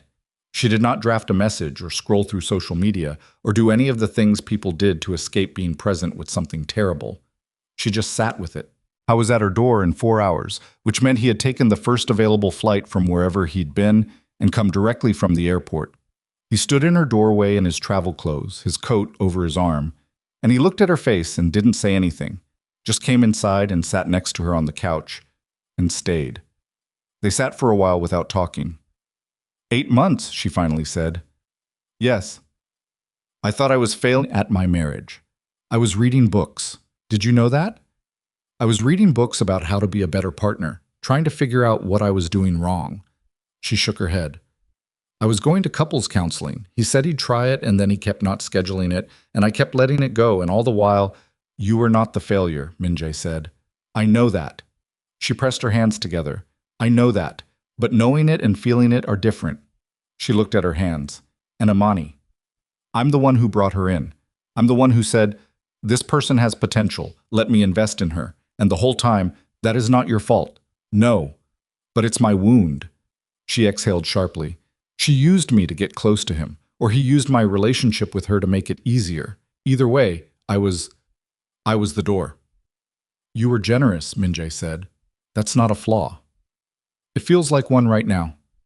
It isn't. His voice was flat and certain. People who weaponize other people's generosity are not indicting the generosity. They're indicting themselves. She looked at him sideways. He was looking at the middle distance, his jaw set, a particular stillness to him that she'd learned to read as anger that had been put into a very controlled container. Are you angry on my behalf? She said. Yes, he said simply. You don't have to be. I know. He didn't move. I am anyway. She leaned her head back against the couch. The ceiling was the same ceiling it had been this morning when it was still a regular Friday. Same apartment, different shape of the world inside it. Minjae, she said. Yes. I need to ask you something. About us. A slight shift in his posture, not away from her, just attending. The organization, she said. Your world. You told me it's complicated, and I said I understood, and I do understand. But I need to know, She looked at him. Is there anything about what you are, what you do, that I should know before this goes further? Because it's going further. I can feel that it's going further, and I refuse to walk into another situation where the real story was happening somewhere I couldn't see. He met her eyes directly. Yes, he said. There are things you should know. She held his gaze. Tell me. And he did. He told her about the Kong Syndicate, not in the evasive, partial way he'd spoken about it before, but the actual shape of it, the scope. The families in Seoul who owed allegiance to the Kong name, and the families who resented it, the revenue streams he oversaw, and the methods that were sometimes used to protect them.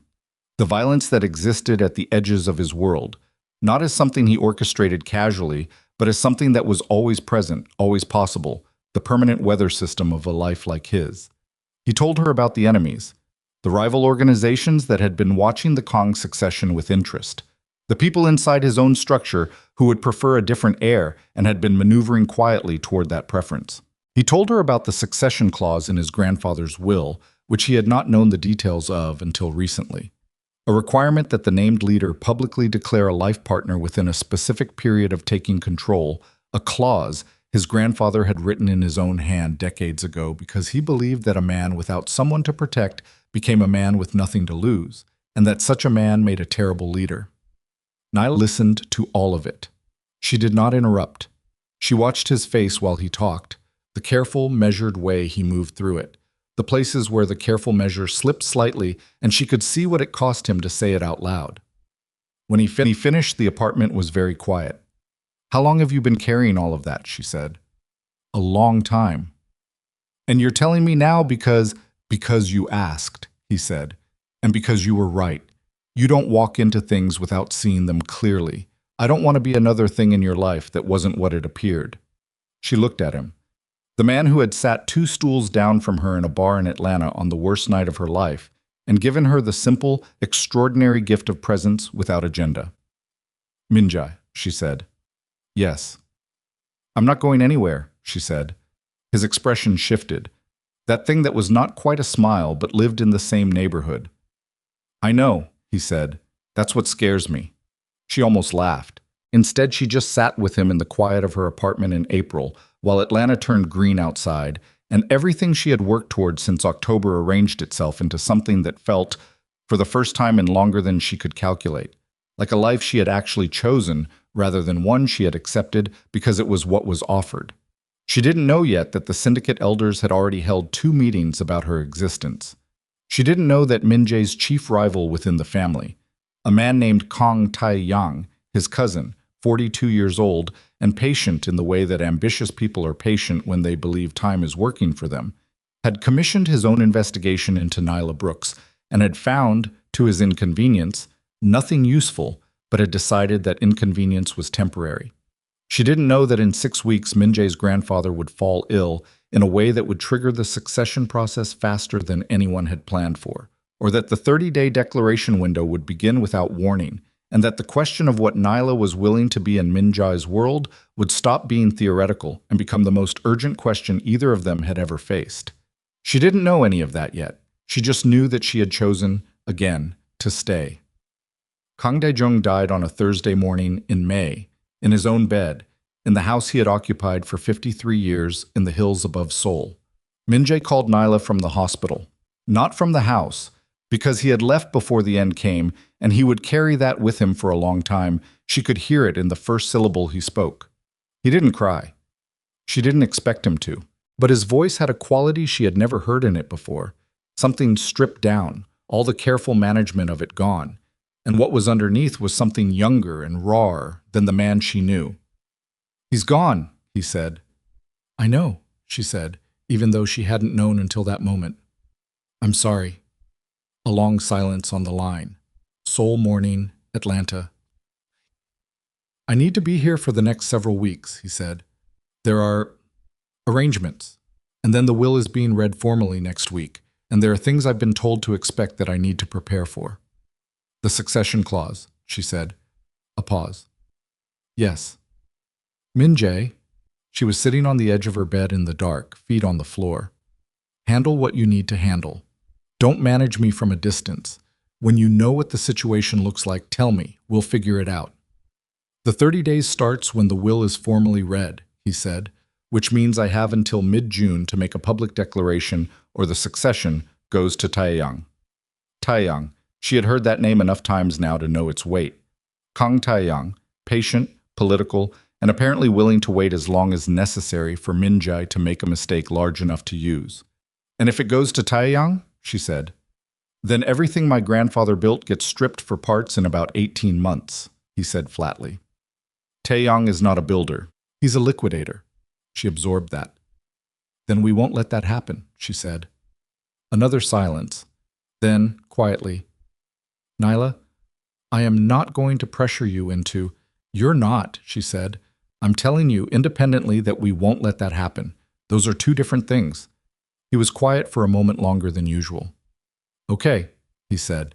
"Go take care of your grandfather," she said. "I'll be here." She put the phone down and sat in the dark for a long time. She thought about the word declaration, the public, formal, irreversible shape of it. She thought about what it meant to be declared by a man like Min Jae, not to a room of friends at a dinner party, but to a criminal syndicate that spanned 3 countries and operated on fear and loyalty and the absolute authority of its named leader. She thought about what standing in that room would mean, what it would require of her. She thought about Ethan's kitchen table, about "I need space," about the very different experience of being told to make yourself invisible versus being offered the most visible position in someone's world. She went to work in the morning. She did her job. She ran 4 miles in the evening. She called her mother, who had met Min Jae twice by then, once by accident when he'd come to pick Nyla up, and Diane had opened the door before Nyla could get there, and once deliberately when Nyla had decided to stop managing the 2 parts of her life separately and had invited them both to Sunday dinner. Diane had served Min Jae her best jollof rice and asked him 3 questions in a row about his intentions, his family, and whether he thought a man in his profession could offer her daughter stability. Min Jae had answered all 3 directly, without deflecting, including the last one, to which he had said, "I can offer her loyalty, respect, and complete honesty about what my world is. I cannot offer her ordinary. I don't think she wants ordinary." Diane had looked at Nyla. Nyla had said nothing. Diane had refilled Min Jae's rice and said, "Correct." Now Nyla called her mother and said, "His grandfather passed away. The succession is moving." "And," Diane said, "and it involves me. Formally." A pause. "How formally?" "Very." Another pause, longer. Nyla Michelle, are you telling me that man is going to propose to you in order to take over a Korean crime organization? I'm telling you the situation is complicated. I can see that. Diane was quiet for a moment. What do you want? I want to not make a decision based on someone else's deadline. Okay, Diane said. But what do you want when you take the deadline out? Nyla looked at her kitchen window, the grandmother's ring in its small dish catching the evening light. The same thing I wanted before there was a deadline, she said. Then you have your answer, Diane said. In Seoul, the week after the funeral, the Kong Syndicate's inner circle held its first succession meeting. Min Jae sat at the head of the table that had been his grandfather's and watched the faces of 11 men who had known him since childhood arrange themselves into the particular formations of people, deciding how much of their loyalty was transferable. Tae-young sat 3 seats down on the left. He was a compact man, Min Jae's cousin, with the kind of face that was always slightly too still, the face of someone who had learned to perform neutrality as a strategy. He had attended the funeral impeccably. He had said all the right things to the right people. He had been doing this for months, positioning, building alliances quietly among the older elders who were uncomfortable with Minji's choices, who thought the Kong organization needed a leader whose life was more legible, more traditional, more controllable. The will is clear, Min Jae's attorney said at the head of the table. The document was open in front of each of them, the relevant clause highlighted. The formal leadership transfer requires a public declaration of life partner within 30 days of this reading. If no declaration is made, the secondary succession provision names Kong Tae-young as alternate heir. Silence in the room. Elder Park, 70 years old, who had sat at Kong Dae-jung's right hand for 25 years, cleared his throat. Min Jae, the organization needs to understand the situation regarding the American woman. The situation, Min Jae said, is my private business. Not anymore, Elder Park said. Not with this clause active. Who you declare, if you declare, becomes the business of everyone at this table. Tae-young said nothing. He was watching Min Jae with the patience of a man who had already decided the outcome and was waiting for the evidence to arrive. Then I will tell you what I told my grandfather when he was alive, Min Jae said. The woman I am with is intelligent, capable, and has handled the attention of this organization's enemies with more effectiveness than people twice her experience. She is not a liability. Anyone who tells you otherwise is working from an assumption they haven't tested. She's an outsider, said Elder Choi, who was 68 and had a face like dried leather. A divorced American woman. The families who answer to us are going to need a reason to accept. They'll need a reason, Min Jae said, because I'll give them one. That is my function. Min Jae, Elder Park leaned forward. We are not asking you to abandon her. We are asking you to consider what it means to declare her formally in this context. She becomes a target. She becomes political. Everything she does, everywhere she goes. I'm aware, Min Jae said. Is she? The room was quiet. She is, Min Jae said. He was not certain of that. Not completely. He knew Nyla was clear-eyed. He knew she was not naive, but knowing the theory of a thing and living inside it were different, and he had spent enough time in this world to know that the distance between those two versions of understanding could break people. He flew to Atlanta 10 days after the will reading. He did not tell Nyla he was coming until he was already in the air, which was a decision he made because he needed to see her unguarded, not prepared for the conversation, not armor-dressed for it, just herself. She met him at her apartment door in sweatpants and a faded Howard University t-shirt with her reading glasses still on her face and a technical manual in her hand, and she looked at him with an expression that said she knew this visit was different and she was deciding how to receive it. "Come in," she said. He came in. She went to the kitchen and made tea because she had learned that there were conversations that went better with something to do with your hands. He sat at her kitchen table, the one without the burn mark, her own table, and waited. She put the mug in front of him and sat across from him. "Tell me," she said. He told her. About the meeting. About Tae-young's positioning. About the 30 days and what day they were on, 17, and what the declaration would require. He told her about what it would mean for her practically. The visibility, the protection that would be necessary, the way her life would need to change to accommodate the reality of what the Kong name attracted. She listened the way she always listened, all the way through, without interrupting, her hands around her own mug. When he finished, she said, "What do you want?" "I want to lead what my grandfather built and not watch Taeyong tear it apart." He looked at her directly. "And I want you in my life." Those are both true simultaneously. But the clause connects them. Yes. She nodded slowly. "And if I say I need more time, then I lose the succession," he said, flat, not dramatic. "I'm not saying that to pressure you. I'm saying it because it's the truth and you asked me for the truth." She turned her mug in her hands. Around them, the apartment was quiet. A Thursday evening, traffic sounds from outside, the refrigerator cycling. "I told you on the phone," she said. "I don't want to make a decision based on your deadline." "I know. But I also told you what I want when I take the deadline out." She looked at him steadily. "And those two things don't actually conflict with each other. I needed to be sure that what I decide, not because I was backed into it." He held her gaze, waiting. "Min-jae," she set down the mug. "I'm going to ask you one question, and I need you to answer it completely honestly, even if you think the honest answer makes this harder. Ask. Do you want this? Me? The declaration? All of it? Because you actually want it? Or because the clause is the deadline and I'm the available answer?" The silence that followed was not the silence of a man stalling.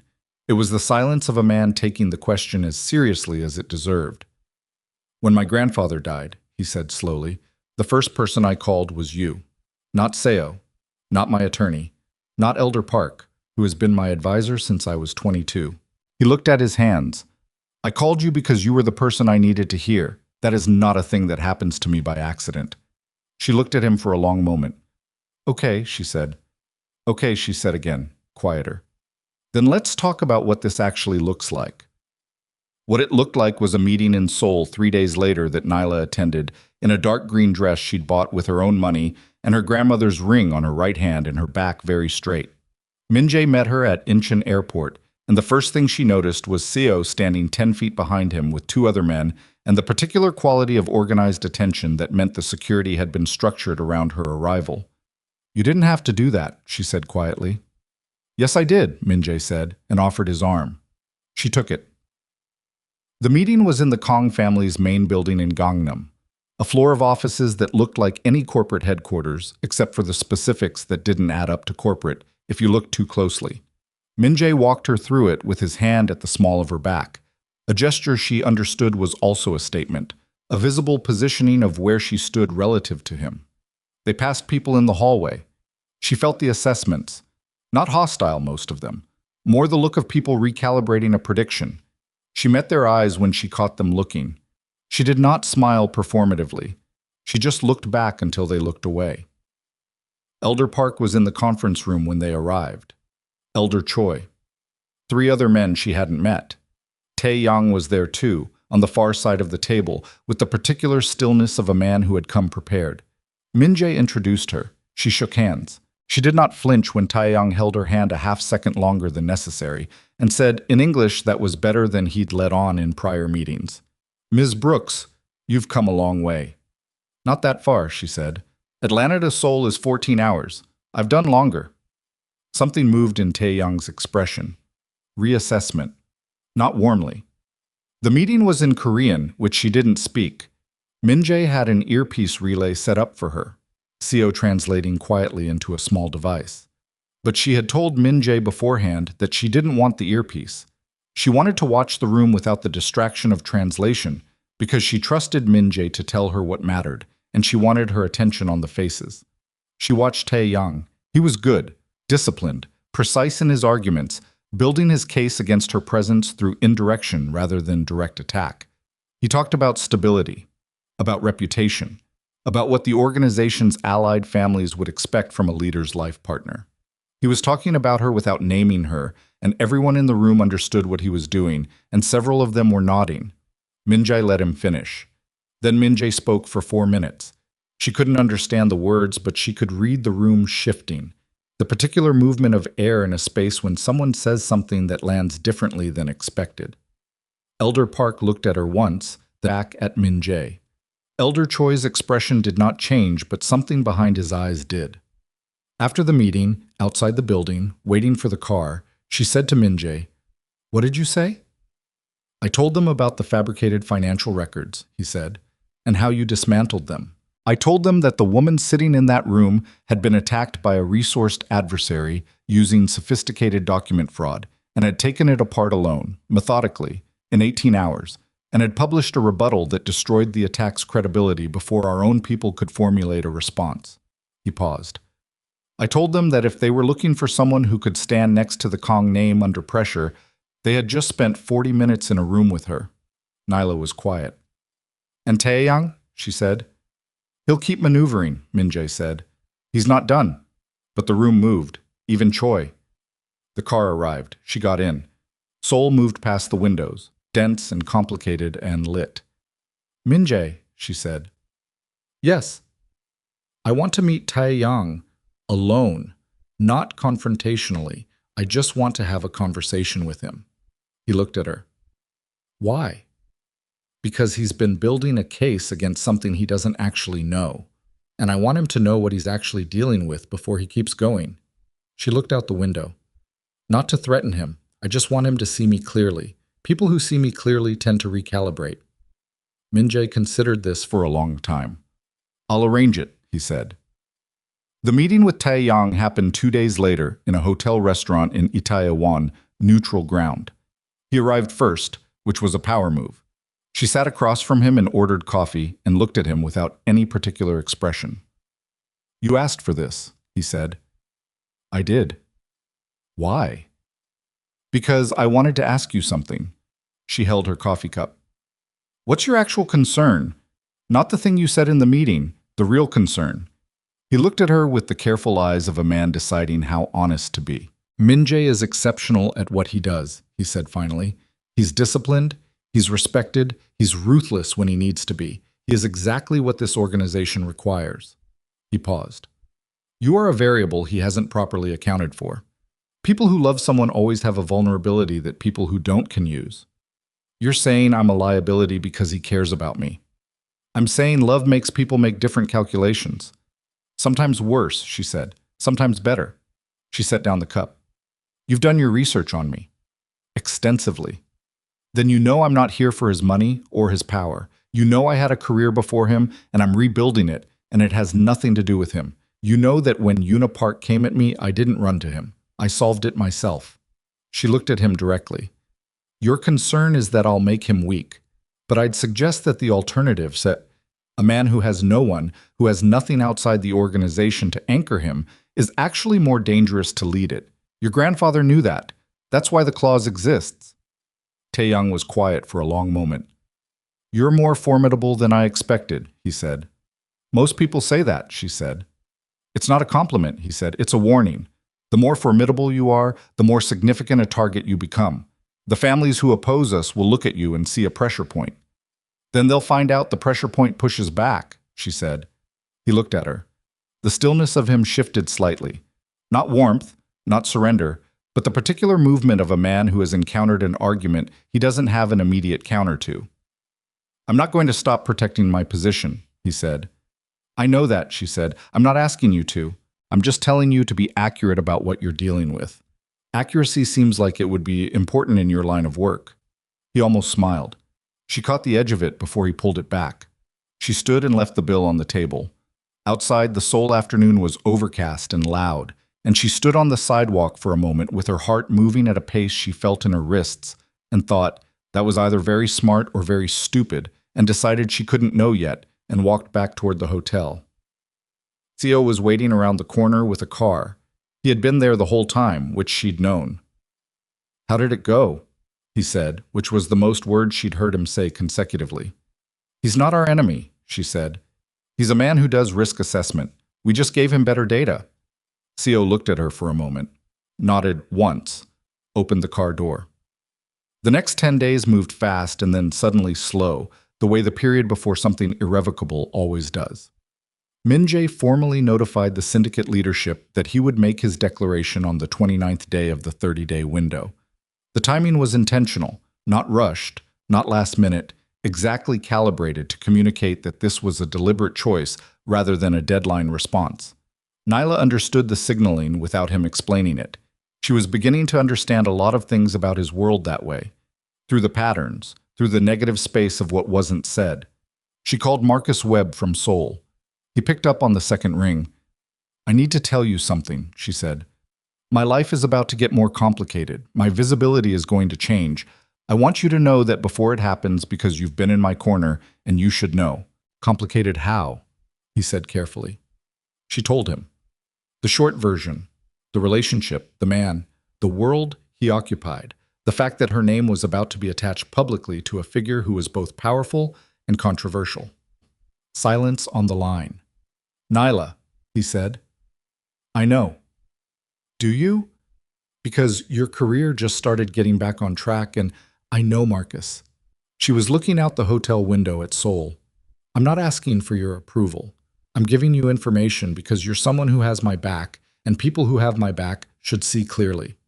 A pause. "Is he good to you?" "Yes." Real answer, not the polite one. Real answer, yes. Marcus exhaled. "Okay, then we figure out the professional piece. There are ways to navigate this. It's not ideal, but it's not career-ending if you handle it right." "I know how to handle it," she said. "Yeah," he said. "Yeah, you do." She hung up and sat with the phone in her hand and thought about all the pieces of a life and how you kept them from canceling each other out. Derek Cho had said almost nothing when she'd asked for a brief personal leave, just looked at her steadily and said, "How long?" And when she'd said 2 weeks, he'd said fine and gone back to his desk. And she knew that meant he wasn't firing her, but he was watching, and she could live with being watched by someone fair. The night before the declaration, she and Min Jae sat on the balcony of the Kong family's guest residence in the hills above Seoul. The city spread below them, vast and glittering and indifferent to the two of them. She had a glass of wine. He had water. They sat in the kind of quiet that had become their natural register. Not empty, just unforced. "Are you afraid?" he said. She thought about it. Not of tomorrow, a little afraid of next month, and the month after. She looked at the city. "I'm afraid of the learning curve, of not understanding something fast enough and it costing one of us." "I'll teach you what you need to know," he said. "I know. I'm still afraid of the gap." "That's reasonable," he said. "I'm not afraid of you," she said. "I'm not afraid of what you are. I just want to be clear about that." He looked at her. "I know," he said. "That has always been clear." She turned her glass in her hand. Below them, the city hummed. "What are you afraid of?" she said. He was quiet for a moment. "Failing him," he said. "My grandfather. Everything he handed me." He paused. "And losing you to it. To the cost of it." "You're not going to lose me to it." "You can't promise that." "No," she said. "But I can tell you that I've watched myself almost disappear once by making myself small. I'm not going to do that again. If the cost gets too high, I'll tell you. We'll recalibrate." She looked at him. "I'm not a woman who disappears quietly." "I know that," he said, and there was something in it. Relief, maybe. The specific relief of a man who has spent years surrounded by people who adjusted themselves around his power and has found instead a person who simply didn't. He reached over and took her hand. Not a dramatic gesture, just that. His hand around hers, both of them looking at the city. "Whatever happens tomorrow," he said. "Whatever happens," she said. The declaration meeting was held in the main assembly room of the Kong building. All 11 Inner Circle members were present. Representatives from 6 allied families had been invited to attend as witnesses, which was itself a statement about how seriously Min Jae was treating this. Taeyang was present, in his usual seat, with his usual stillness. Nyla wore a black dress. Simple. Her grandmother's ring had moved from her right hand to her left, and she had made that choice at 7 in the morning in the hotel room, and Min Jae had seen it when she walked out and had said nothing about it, and that had said everything. She sat in the seat Min Jae had placed for her at the table. Not behind him, not beside him as a decoration, but at the table, as a participant, which was another statement that several people in the room registered with varying degrees of reaction. Elder Park opened the formal proceedings. He read the clause. He confirmed the timeline. He asked Min Jae if he had a declaration to make. Min Jae stood. He looked around the table. Then he looked at Nyla. And there, in front of 11 Inner Circle members and 6 family representatives and the weight of everything his grandfather had built, and everything Tae-young had positioned to receive, Kang Min-jae spoke. She didn't need the translation for the first part. She could read it from the room, from the way Elder Choi's eyebrows moved, from the way the allied family representative on the left leaned slightly forward, from the way Tae-young's jaw set just a fraction tighter. Seo's voice came low and precise into the earpiece she'd agreed to wear after all. He says, "This organization has survived for 40 years because my grandfather understood one thing that every other syndicate around us failed to understand. That power without accountability destroys itself. That a man who answers to nothing eventually becomes nothing worth answering to." He built this clause not as a romantic condition, but as a structural one. He wanted the person who led this organization to have something outside it to protect, something that would make them human in the ways that leaders cannot afford to forget. A pause as Min-jae kept speaking. He says, "I have spent the last 8 months watching a woman rebuild her life from zero with her own hands. I have watched her be attacked by our enemies and dismantle the attack with more precision than our own response team. I have watched her walk into this building and this city and this world without flinching and without asking permission and without making herself smaller to fit a room she found uncomfortable." He says, "Her name is Nyla Brooks. She is a software engineer from Atlanta, Georgia. She is the strongest person I have met in 40 years of moving through a world that rewards strength." He says, "I declare her, formally and without condition." The room was silent.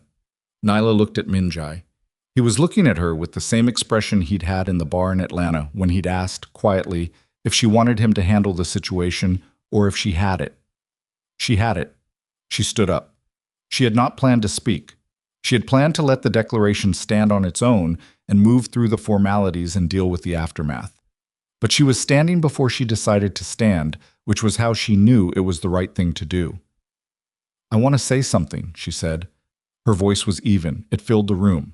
Every face turned to her. "I didn't come to Seoul to take anything from this organization. I didn't come here to change what it is or compete for position in it.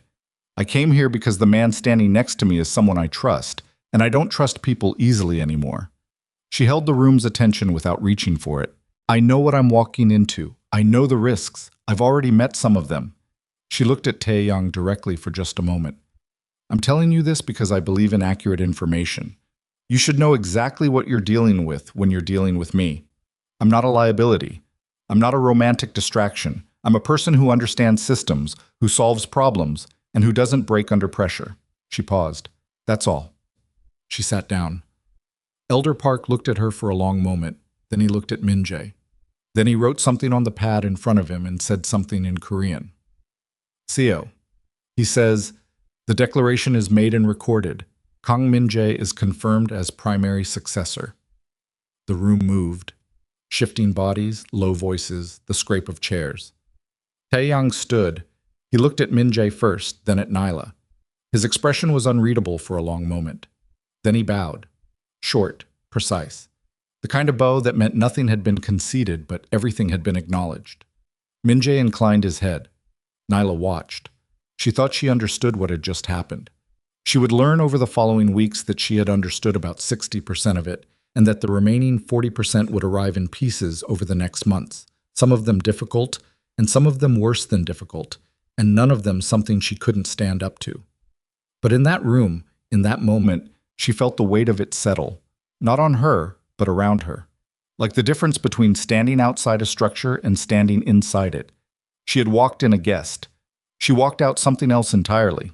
Min-jae was beside her in the corridor after, one hand briefly at the back of her elbow, and she could feel from the quality of that touch what the room had cost him, the controlled expenditure of it, the precision required to stand up and name something precious in front of people who measured everything for weakness.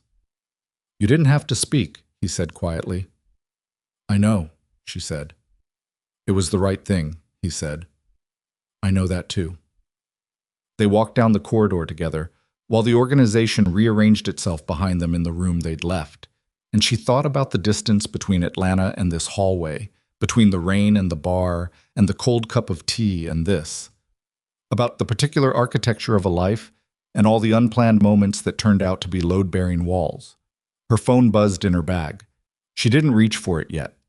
Whatever it was could wait 3 minutes. She had just done the most significant thing she had done in years, and she was going to let herself walk down this hallway and feel the full weight of it before she let the world back in. 3 minutes.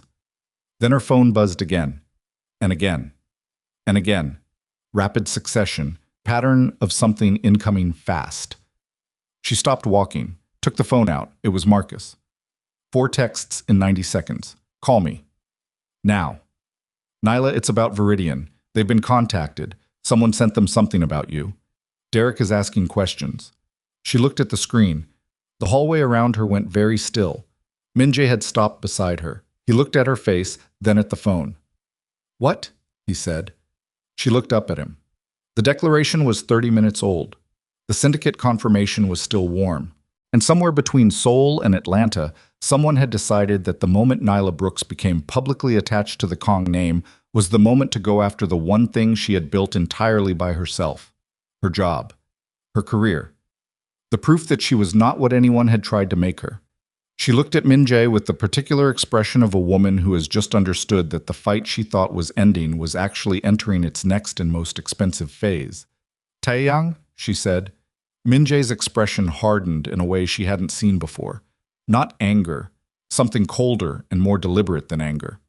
Not Taeyang, he said. Taeyang bowed. He's done. Then who? He took the phone from her hand gently, read the texts, handed it back. Yuna, he said. She stood in that corridor in Seoul with her phone in her hand and the declaration still warm and Yuna Park's name in the air between them, and she felt something she had not expected to feel. Clarity. Not calm. Not the absence of fear. Just clarity. The specific cold-like quality of understanding exactly what was happening and exactly what it required. What did she send them? Nyla said. Min-jae was already on his own phone. He spoke in Korean, low and rapid, and she caught Seo's name and one other word she'd learned in the past 2 weeks. Immediately. He hung up. We'll know in 10 minutes. I need to call Derek. Wait for the 10 minutes. Min-jae, 10 minutes. His voice was not controlling.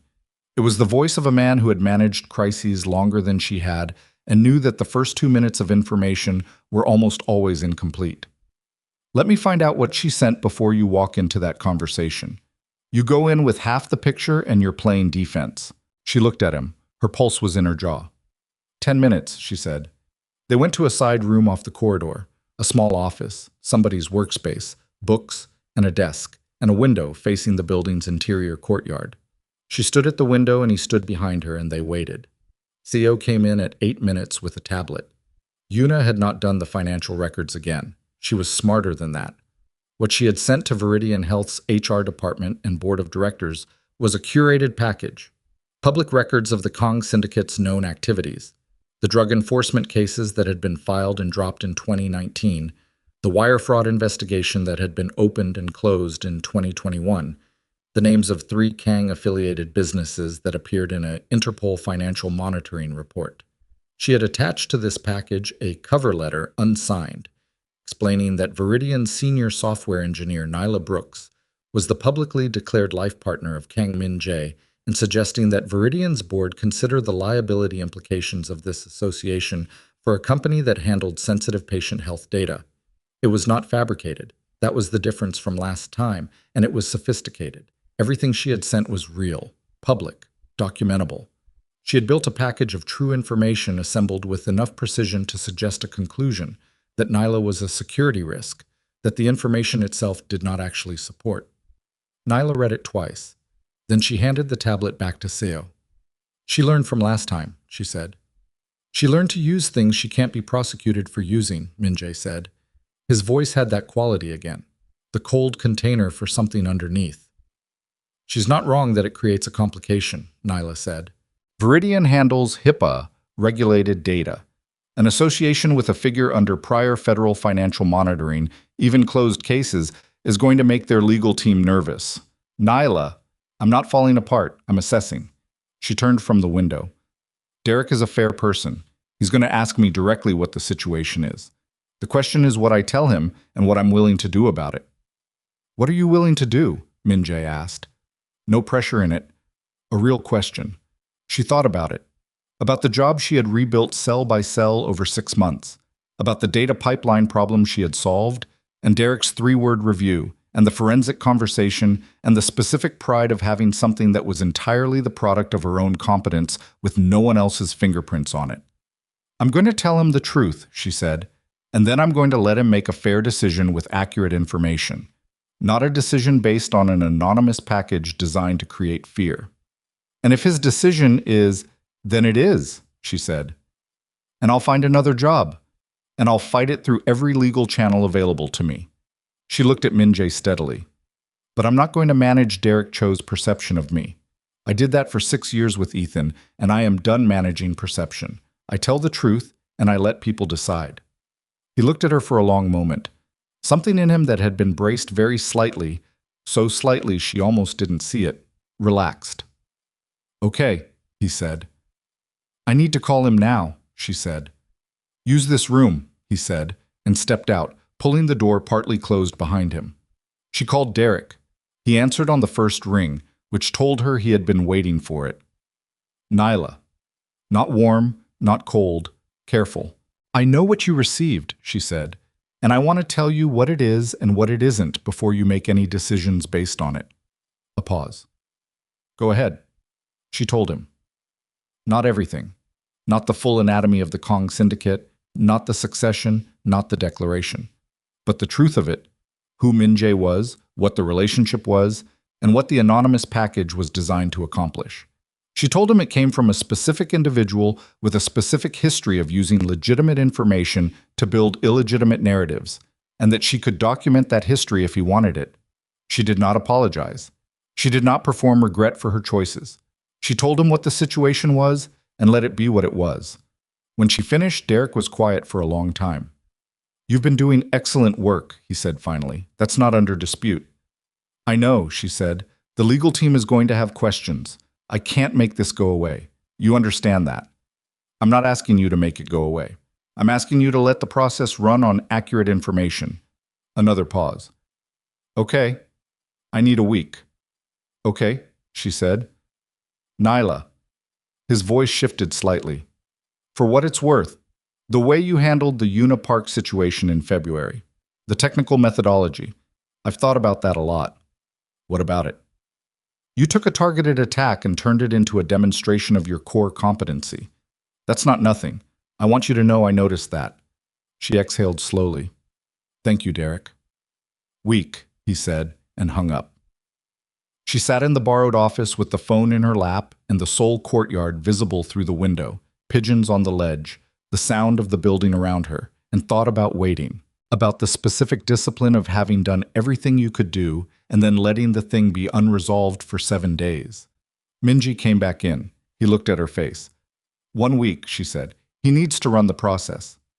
He sat in the chair across from the desk. He said nothing, which was the right thing. "I hate this," she said simply. "I know. Not the outcome. I can handle whatever the outcome is. I hate that she could reach all the way from Seoul to Atlanta and put her hands on something I built on my own." She pressed her thumbnail into her palm. "My job has nothing to do with you. I built it before I ever came to Seoul, before the declaration, before any of this. And she touched it anyway." "Yes," he said. "That's what she does. She finds what matters, and she applies pressure to it. How has she done this for this long without consequences?" He was quiet for a moment. "Because the people she targeted before didn't fight back. They left. They disappeared. She has been operating on the assumption that the cost of fighting her is always higher than the cost of retreating." He looked at her. "She miscalculated with you. In February, yes, but she's escalating because she's scared. People who are winning don't escalate. They maintain." Nyla looked at him. "What do you mean she's scared?" "She has spent 2 years positioning herself as the woman Min-jae would return to. His family knew her. The elders tolerated her because they expected the situation to resolve in her favor. The declaration today, public, formal, recorded, closes that door permanently. She is not responding to you from strength. She is responding from the specific panic of someone watching the only future they planned for disappear." Nyla sat with that. The panic of someone watching their planned future disappear. She knew what that felt like. She had stood in it on a rainy Thursday in Atlanta 8 months ago. She understood it in a way that didn't make her sympathetic to what Yuna was doing, but it made the situation more legible. "She's not going to stop," Nyla said. "No," Minjae said. "Not until she has nothing left to use." "Then we take away what she has left to use." He looked at her carefully. "What are you thinking?" She stood up. "I want to talk to her, directly. Not through intermediaries, not through lawyers. I want to sit across from Yuna Park and have a conversation." "Nyla, she contacted my employer," Nyla said. "She did not send a legal threat. She did not take me to court. She sent an anonymous package to scare me into backing down, which means she's still operating on the theory that I can be scared into retreating." She looked at him. "I want to demonstrate that she can't, in person, where she has to look at me when she understands it." Minjae looked at her for a long time. "This is not without risk." "I know. She is not. She doesn't process things the way rational people do when she feels cornered. Then I'll make sure she doesn't feel cornered. I'll make sure she feels seen. There's a difference." Nyla picked up her bag. "Set it up, please." He looked at her with the expression she had learned to identify as him weighing something he had already decided. The few seconds of visible process before the conclusion he'd reached before the process started. "I'll call you in the morning," he said. The meeting with Yuna Park took place 3 days later, in a private room of a restaurant in Apgujeong that Minjae had selected. Neutral, upscale, the kind of place where scenes were not made because the cost per seat demanded dignity. Nyla arrived first. She sat with water and looked at the room. Pale wood, low light, the sound of the restaurant muffled on the other side of the private partition. She had worn a dark blue dress. Her grandmother's ring was on her left hand. She had thought about taking it off and decided that would be the wrong signal. Everything she wore and carried was information, and she intended the information to be legible. Yuna Park arrived 7 minutes late, which was itself information. She was smaller in person than Nyla had expected from the impression of her. Petite, precisely dressed, the kind of woman whose appearance was structured and maintained with the same discipline an architect applies to a building. She looked at Nyla across the table and sat down and said nothing for a moment. "You asked for this," Yuna said. The same voice from the phone call in February. Crisp. Almost no affect. "I did," Nyla said. "Why?" "Because I think we've been in a situation where we've both been operating on limited information about each other, and I find that situations like that tend to escalate in ways that are expensive for everyone." Yuna's expression did not change. "You're very composed." "I'm not performing composure," Nyla said.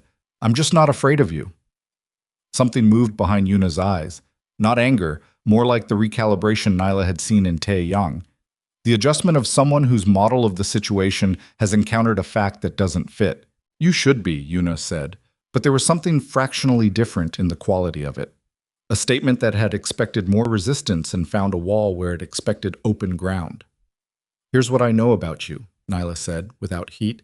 "You're extremely intelligent. You've been operating a specific playbook against women in Minji's orbit for 2 years, and it has worked every time, because you applied the right pressure to the right pressure points, and the people you targeted chose to leave rather than fight.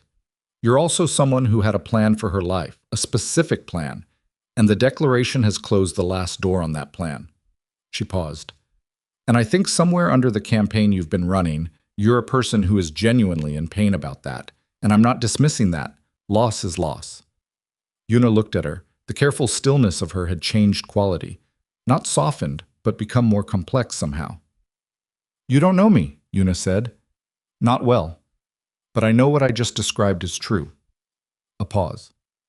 "What do you want from this conversation?" "I want to be honest with you," Nyla said. "I'm not going to leave. I'm not going to be scared into disappearing. The declaration has been made and it stands, and no amount of pressure on my career or my reputation is going to change that, because I can rebuild professionally and I can survive reputational attacks, and I can fight on every front you open simultaneously because I've been doing it and I'm still here." She held Yuna's gaze without blinking. "So the question I'm bringing to this table is, what does continuing to come after me actually get you? What's the outcome you're building toward? Because if it's Minjae, that door is closed. And if it's hurting me, I need you to understand that the version of hurt you can deliver doesn't outweigh what I've already survived." Yuna was quiet for a long moment. She looked at the table. then back at Nyla. Her jaw was very slightly tighter than it had been. He was supposed to come back, she said, and the affect was gone from her voice for the first time, just a sentence from a person. After we ended badly, but I understood it as temporary. I understood it as him needing time. She stopped. 2 years. I waited. I know, Nyla said quietly. You don't know. You cannot know what it is to restructure your entire life around a future and then watch someone else step into it without even… She stopped again. Her hands were flat on the table. You weren't supposed to be someone like you. The others, the women before, they were not serious. They were distractions. I could wait out a distraction. Her eyes were dry, but something behind them was working hard. You are not a distraction. No, Nyla said. He looks at you differently, Una said, and it came out with something in it that wasn't quite hatred and wasn't quite grief and was in fact probably both simultaneously. I know how he looks at people. I know all his registers. And he looks at you differently than he has looked at anyone, including me. She pressed her lips together briefly. That is very hard to see. Nyla held the weight of that without moving away from it. She let it be what it was. I'm sorry, she said. Not for existing. Not for Minji choosing. Just for the loss itself. The specific human wreckage of a future that doesn't arrive. Una looked at her sharply, as if checking for condescension. Found none. I don't want your sympathy, she said, but without force. I know. I'm giving it anyway. A silence. The restaurant murmured on the other side of the partition. Someone's glass clinked. What you did to my job, Nyla said. That needs to stop. Una looked at her. You can hate me. You can think whatever you want about what I am or what I've taken. But what you sent to Viridian, I built that position myself with nothing that has anything to do with Minjae or the Kong organization or you. That is mine.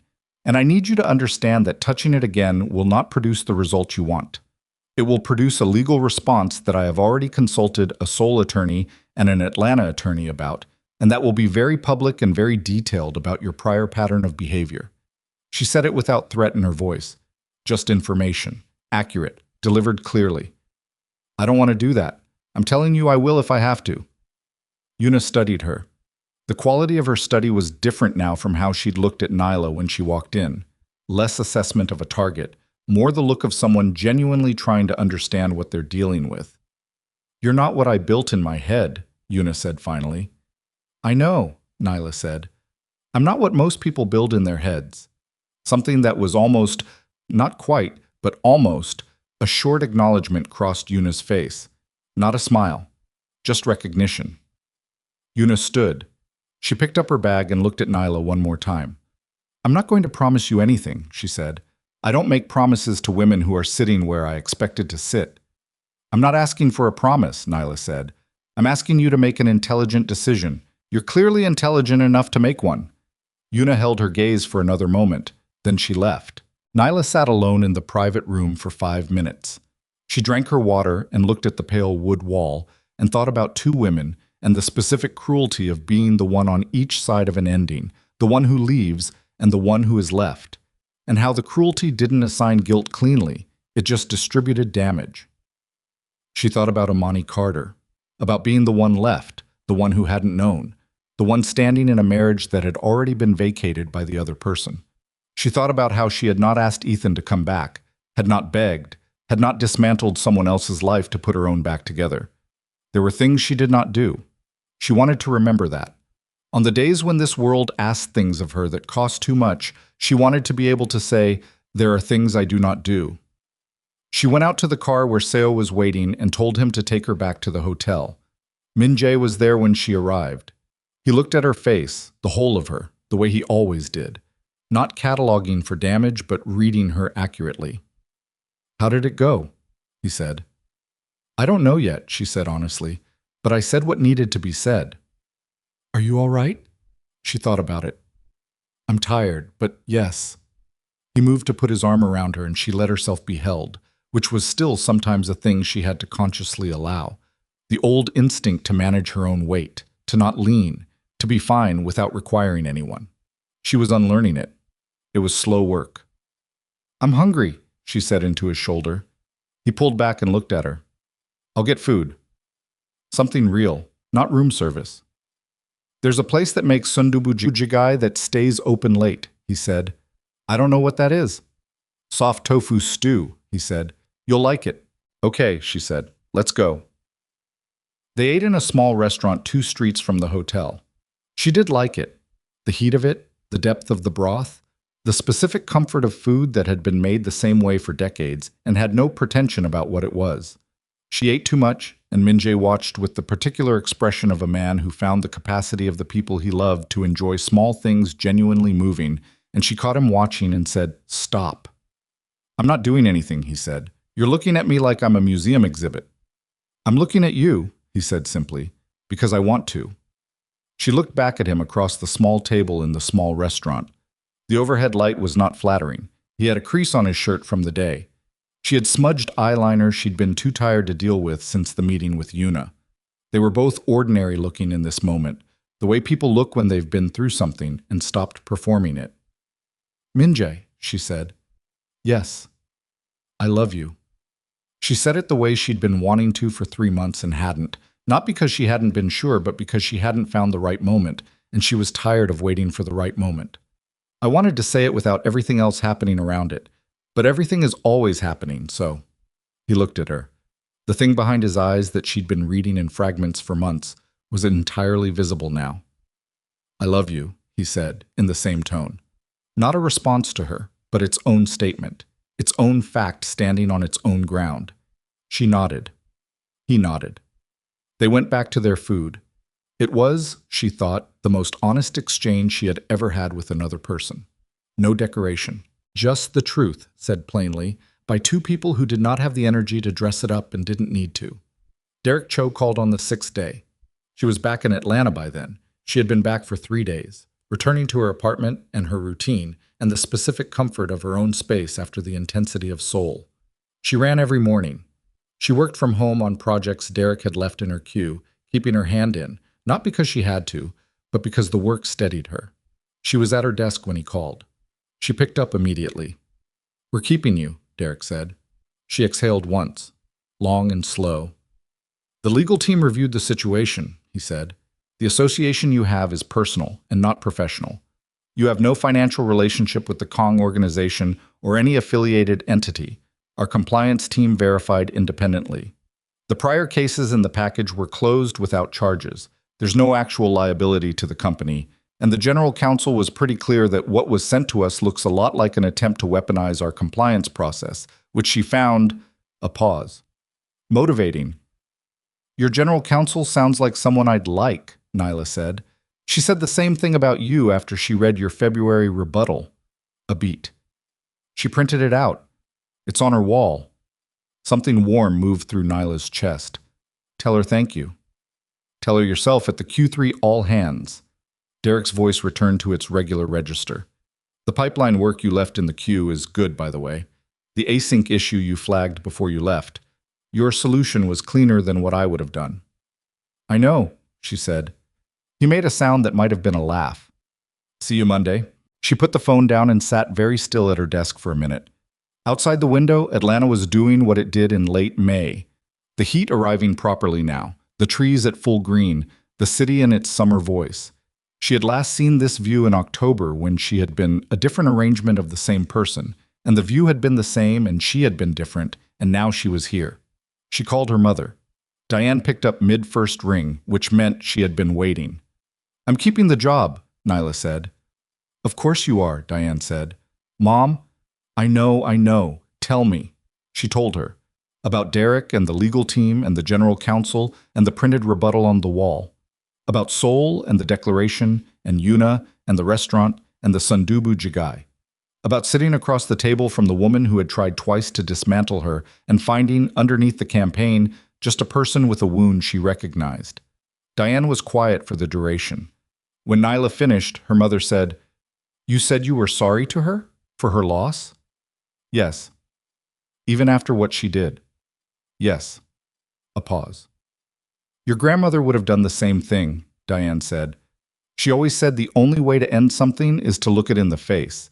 You can't close a door you're afraid to touch. Nyla looked at her grandmother's ring. The light through the window was hitting it the way it did in the mornings, finding every facet. I want you to meet him properly, Nyla said. Not just Sunday dinner, properly. Like, he's in my life. He's in my life seriously. I want you to know him the way I know him. Diane was quiet for a moment. When? Soon. He's coming to Atlanta in 2 weeks. Okay, Diane said. I'll make something real. Not the show-off food, the actual food. The jollof. Obviously the jollof. Thank you, Mom. Don't thank me. Go do something with the rest of your day. You've been through enough for a week. She hung up and sat in the good light of her apartment and let the day be quiet for a while. The weeks after Seoul settled into a new configuration. Not easy. Nothing about the life she was building was easy, and she had stopped expecting easy as a standard, but real. Structured around real things. She went back to Viridian on Monday and did her job. Derek had apparently told no one about the situation, which she appreciated, and nobody treated her differently, which she also appreciated. The pipeline project was completed and deployed, and the sync latency dropped by 63%, which Derek reported to the team in the Friday stand-up without attributing it to anyone by name, which was his way, and which she had stopped needing to have changed. Min-jae called every day. Not long calls. His life was genuinely consuming, and so was hers, but consistent. A daily thread that ran underneath everything else. She told him about Derek and the stand-up. He told her about the succession transition, which was moving the way large organizational transitions move. Complicated, political, full of people performing loyalty they had not necessarily felt when the question was still open. How's Taeyang? She asked. Correct, Min-jae said. What does that mean? It means he has made the correct adjustments. He's not warm, he's not friendly, but he has calculated that working within the new structure is more advantageous than opposing it, and he is acting accordingly. A pause. He asked about you once. What did he ask? He asked if you were coming back to Seoul soon. Min-jae's voice was careful. I told him yes. He said, good. She should be visible more often. Nyla thought about that. About Taeyang in the hotel restaurant, telling her she was more formidable than he'd expected. About the bow he'd given after the declaration. He respects operational efficiency, she said. He does. Then we'll be fine. I think so, Min-jae said. Eventually. Eventually is okay, she said. I'm not in a hurry. There was no further communication from Una Park. Not the next week, not the week after. Not a message, not an action, not even a presence on the periphery that CO flagged as significant. Min-jae's people monitored, as they always monitored, and what they found was the particular absence of someone who had made a decision and was in the process of living with it. Nyla did not know if that would hold. She had learned enough about Una to know that the pain that drove her didn't resolve quickly. But she had also learned that demonstrating to someone that a strategy is non-viable was often sufficient to make them reconsider the strategy. Not because it changed how they felt, feelings didn't respond to demonstration, but because intelligent people ultimately chose effective behavior over futile behavior when the futility was clear enough. She hoped that was true. She would find out over time. Min-jae came to Atlanta in June. He arrived on a Friday evening, and she picked him up at Hartsfield herself. No CO, no security presence, just her in the parking garage, with the Atlanta heat already settling into the concrete even at 7 in the evening. He came through arrivals with a single bag and saw her, and the quality of how he moved changed slightly, the way it always did when he saw her. A release of something he'd been holding. You didn't have to come, he said. I know, she said. I wanted to. She drove. He sat in the passenger seat and watched Atlanta come in through the window. The expressway sprawl of it, the skyline, the particular character of this city that had produced her. She told him things as they drove. The neighborhood where she'd grown up, the school she'd hated, the park where her mother had taught her to ride a bike, the corner where the best chicken and waffles in the city was served by a woman named Miss Paulette, who had been there for 30 years and who would not be moved by any amount of gentrification. He listened with the complete attention she'd come to rely on. They had dinner at her mother's house that Saturday.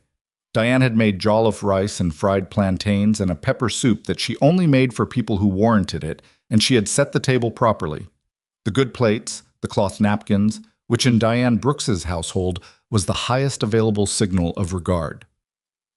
Min-jae sat at that table and ate 2 full servings of everything and answered every one of Diane's questions directly, including the ones that would have made a less grounded man uncomfortable.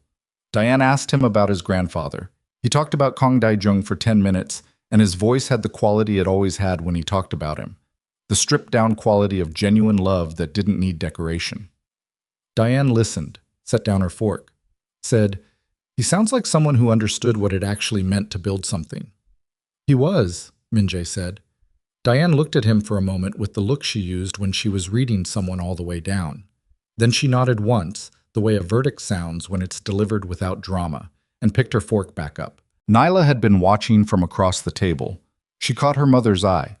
Diane gave her absolutely nothing. Perfectly neutral, perfectly composed, which was Diane's way of saying yes, he'll do without letting her daughter have the satisfaction too easily.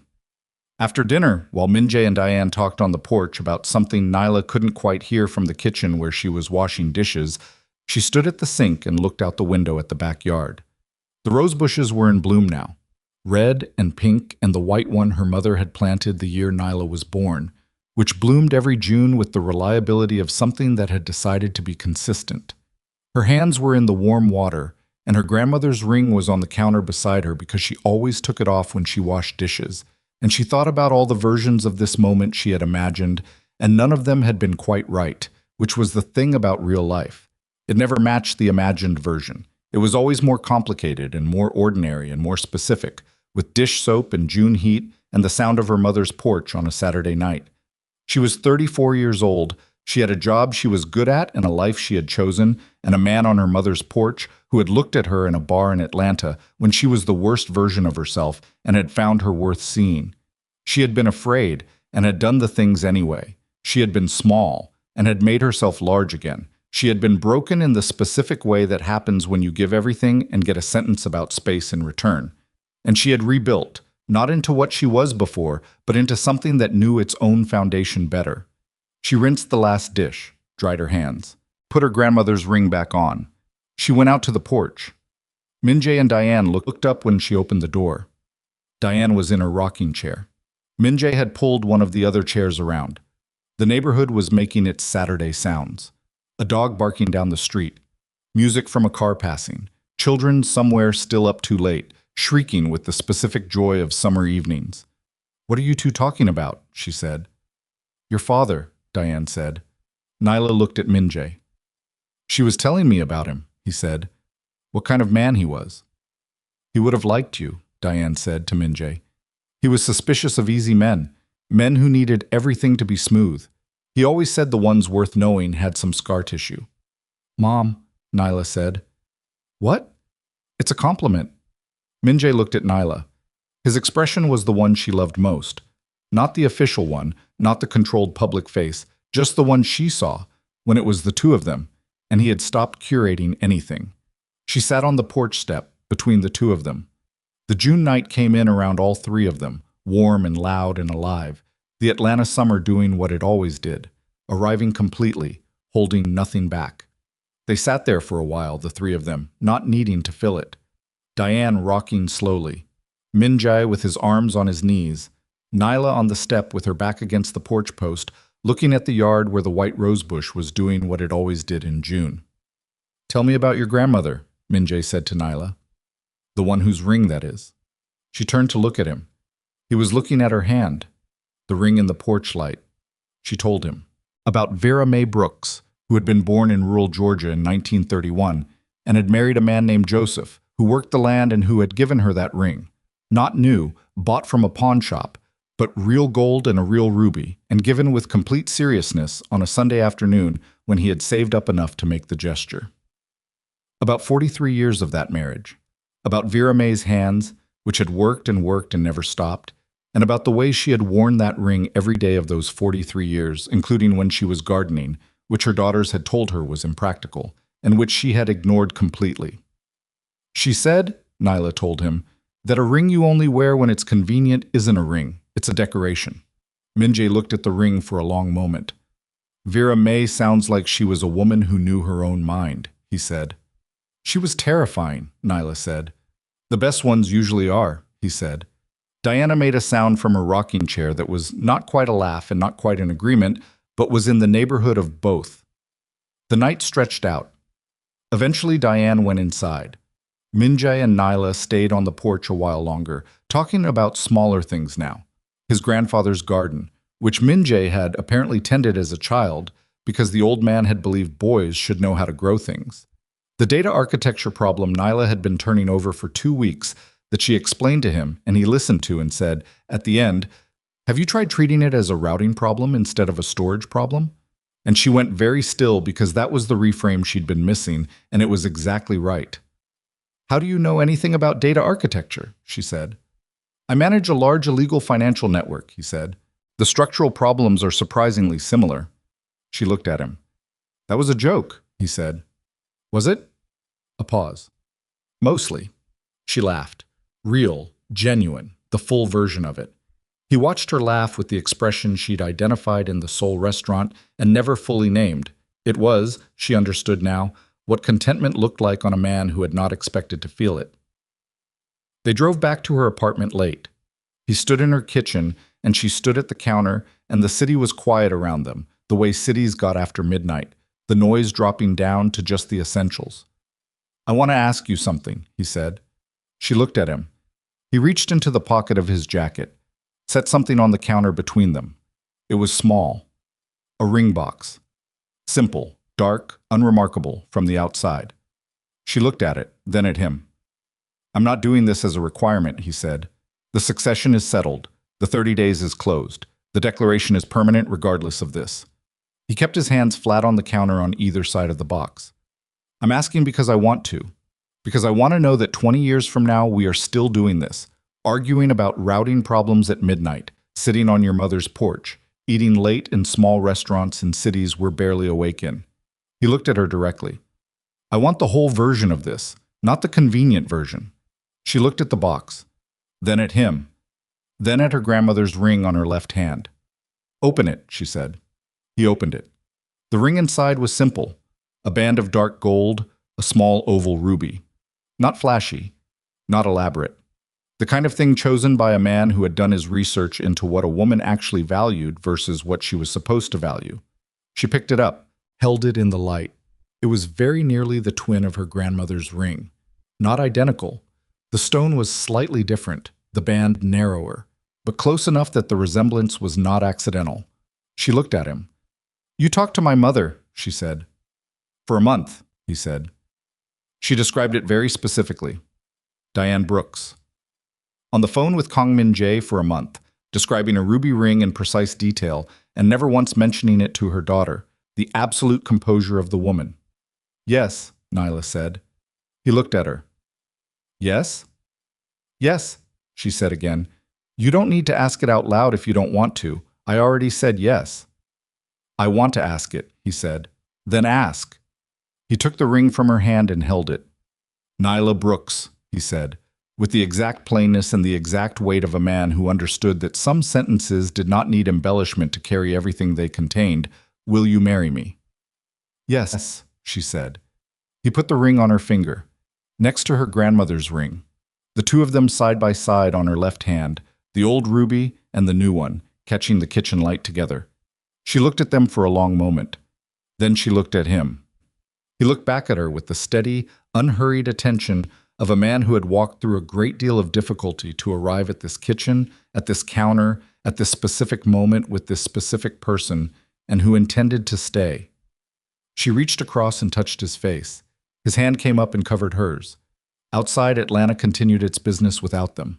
The city that had produced her, that had been the ground of her worst night and her first reconstruction, that had given her a bar called Current and a rainy Thursday that had turned out to be, against all reasonable expectation, the beginning of something. She thought about Ethan briefly, not with pain, not with anger, just with the clear-eyed acknowledgement that he had been a chapter, and the chapter was closed and it had led, through its own particular wreckage, here. She did not forgive him in this moment in any formal or performed sense. She simply found that when she looked toward where he was in her past, there was no heat there anymore. Just the neutral temperature of a thing that was finished. Imani Carter. She would think about differently for longer. That wound ran deeper because it was rooted in her own generosity and its exploitation, and those things took more time. But she was working on it, in the patient, specific way she had worked on everything since October, not trying to feel different than she felt, but doing the next thing and the next thing and trusting that the feeling would eventually align with the facts. The facts were, she was 34 years old and employed and in love and engaged and standing in her own kitchen in the city that had made her with 2 ruby rings on her hand and a man in front of her who had never asked her to be smaller. That was the fact of her life. She chose to live inside that fact. In Seoul, the Kong organization moved forward through its transition with the particular organizational momentum of something too large to stop. Elders navigating new reporting structures, allied families recalibrating, Taeyang operating within his recalculated boundaries with the efficiency of a man who had accepted new coordinates. It was not smooth. It would not be smooth for a long time. But it moved, and at its head was Min-jae, and beside Min-jae was Nyla, and the people who had doubted that arrangement had been watching for 6 months now, and had found consistently that their doubt had underestimated both of them. In Atlanta, Viridian Health's data pipeline ran 63% faster than it had in January. Derek Cho's general counsel kept the printed rebuttal on her wall. Nyla's desk had a second monitor and a plant she remembered to water most of the time, and a coffee mug that said Atlanta. On it, in block letters that Minji had bought from the airport shop on his second visit because he had said simply that he wanted something of hers when he was in his office in Seoul. The mug was there. She was here. He was wherever he was.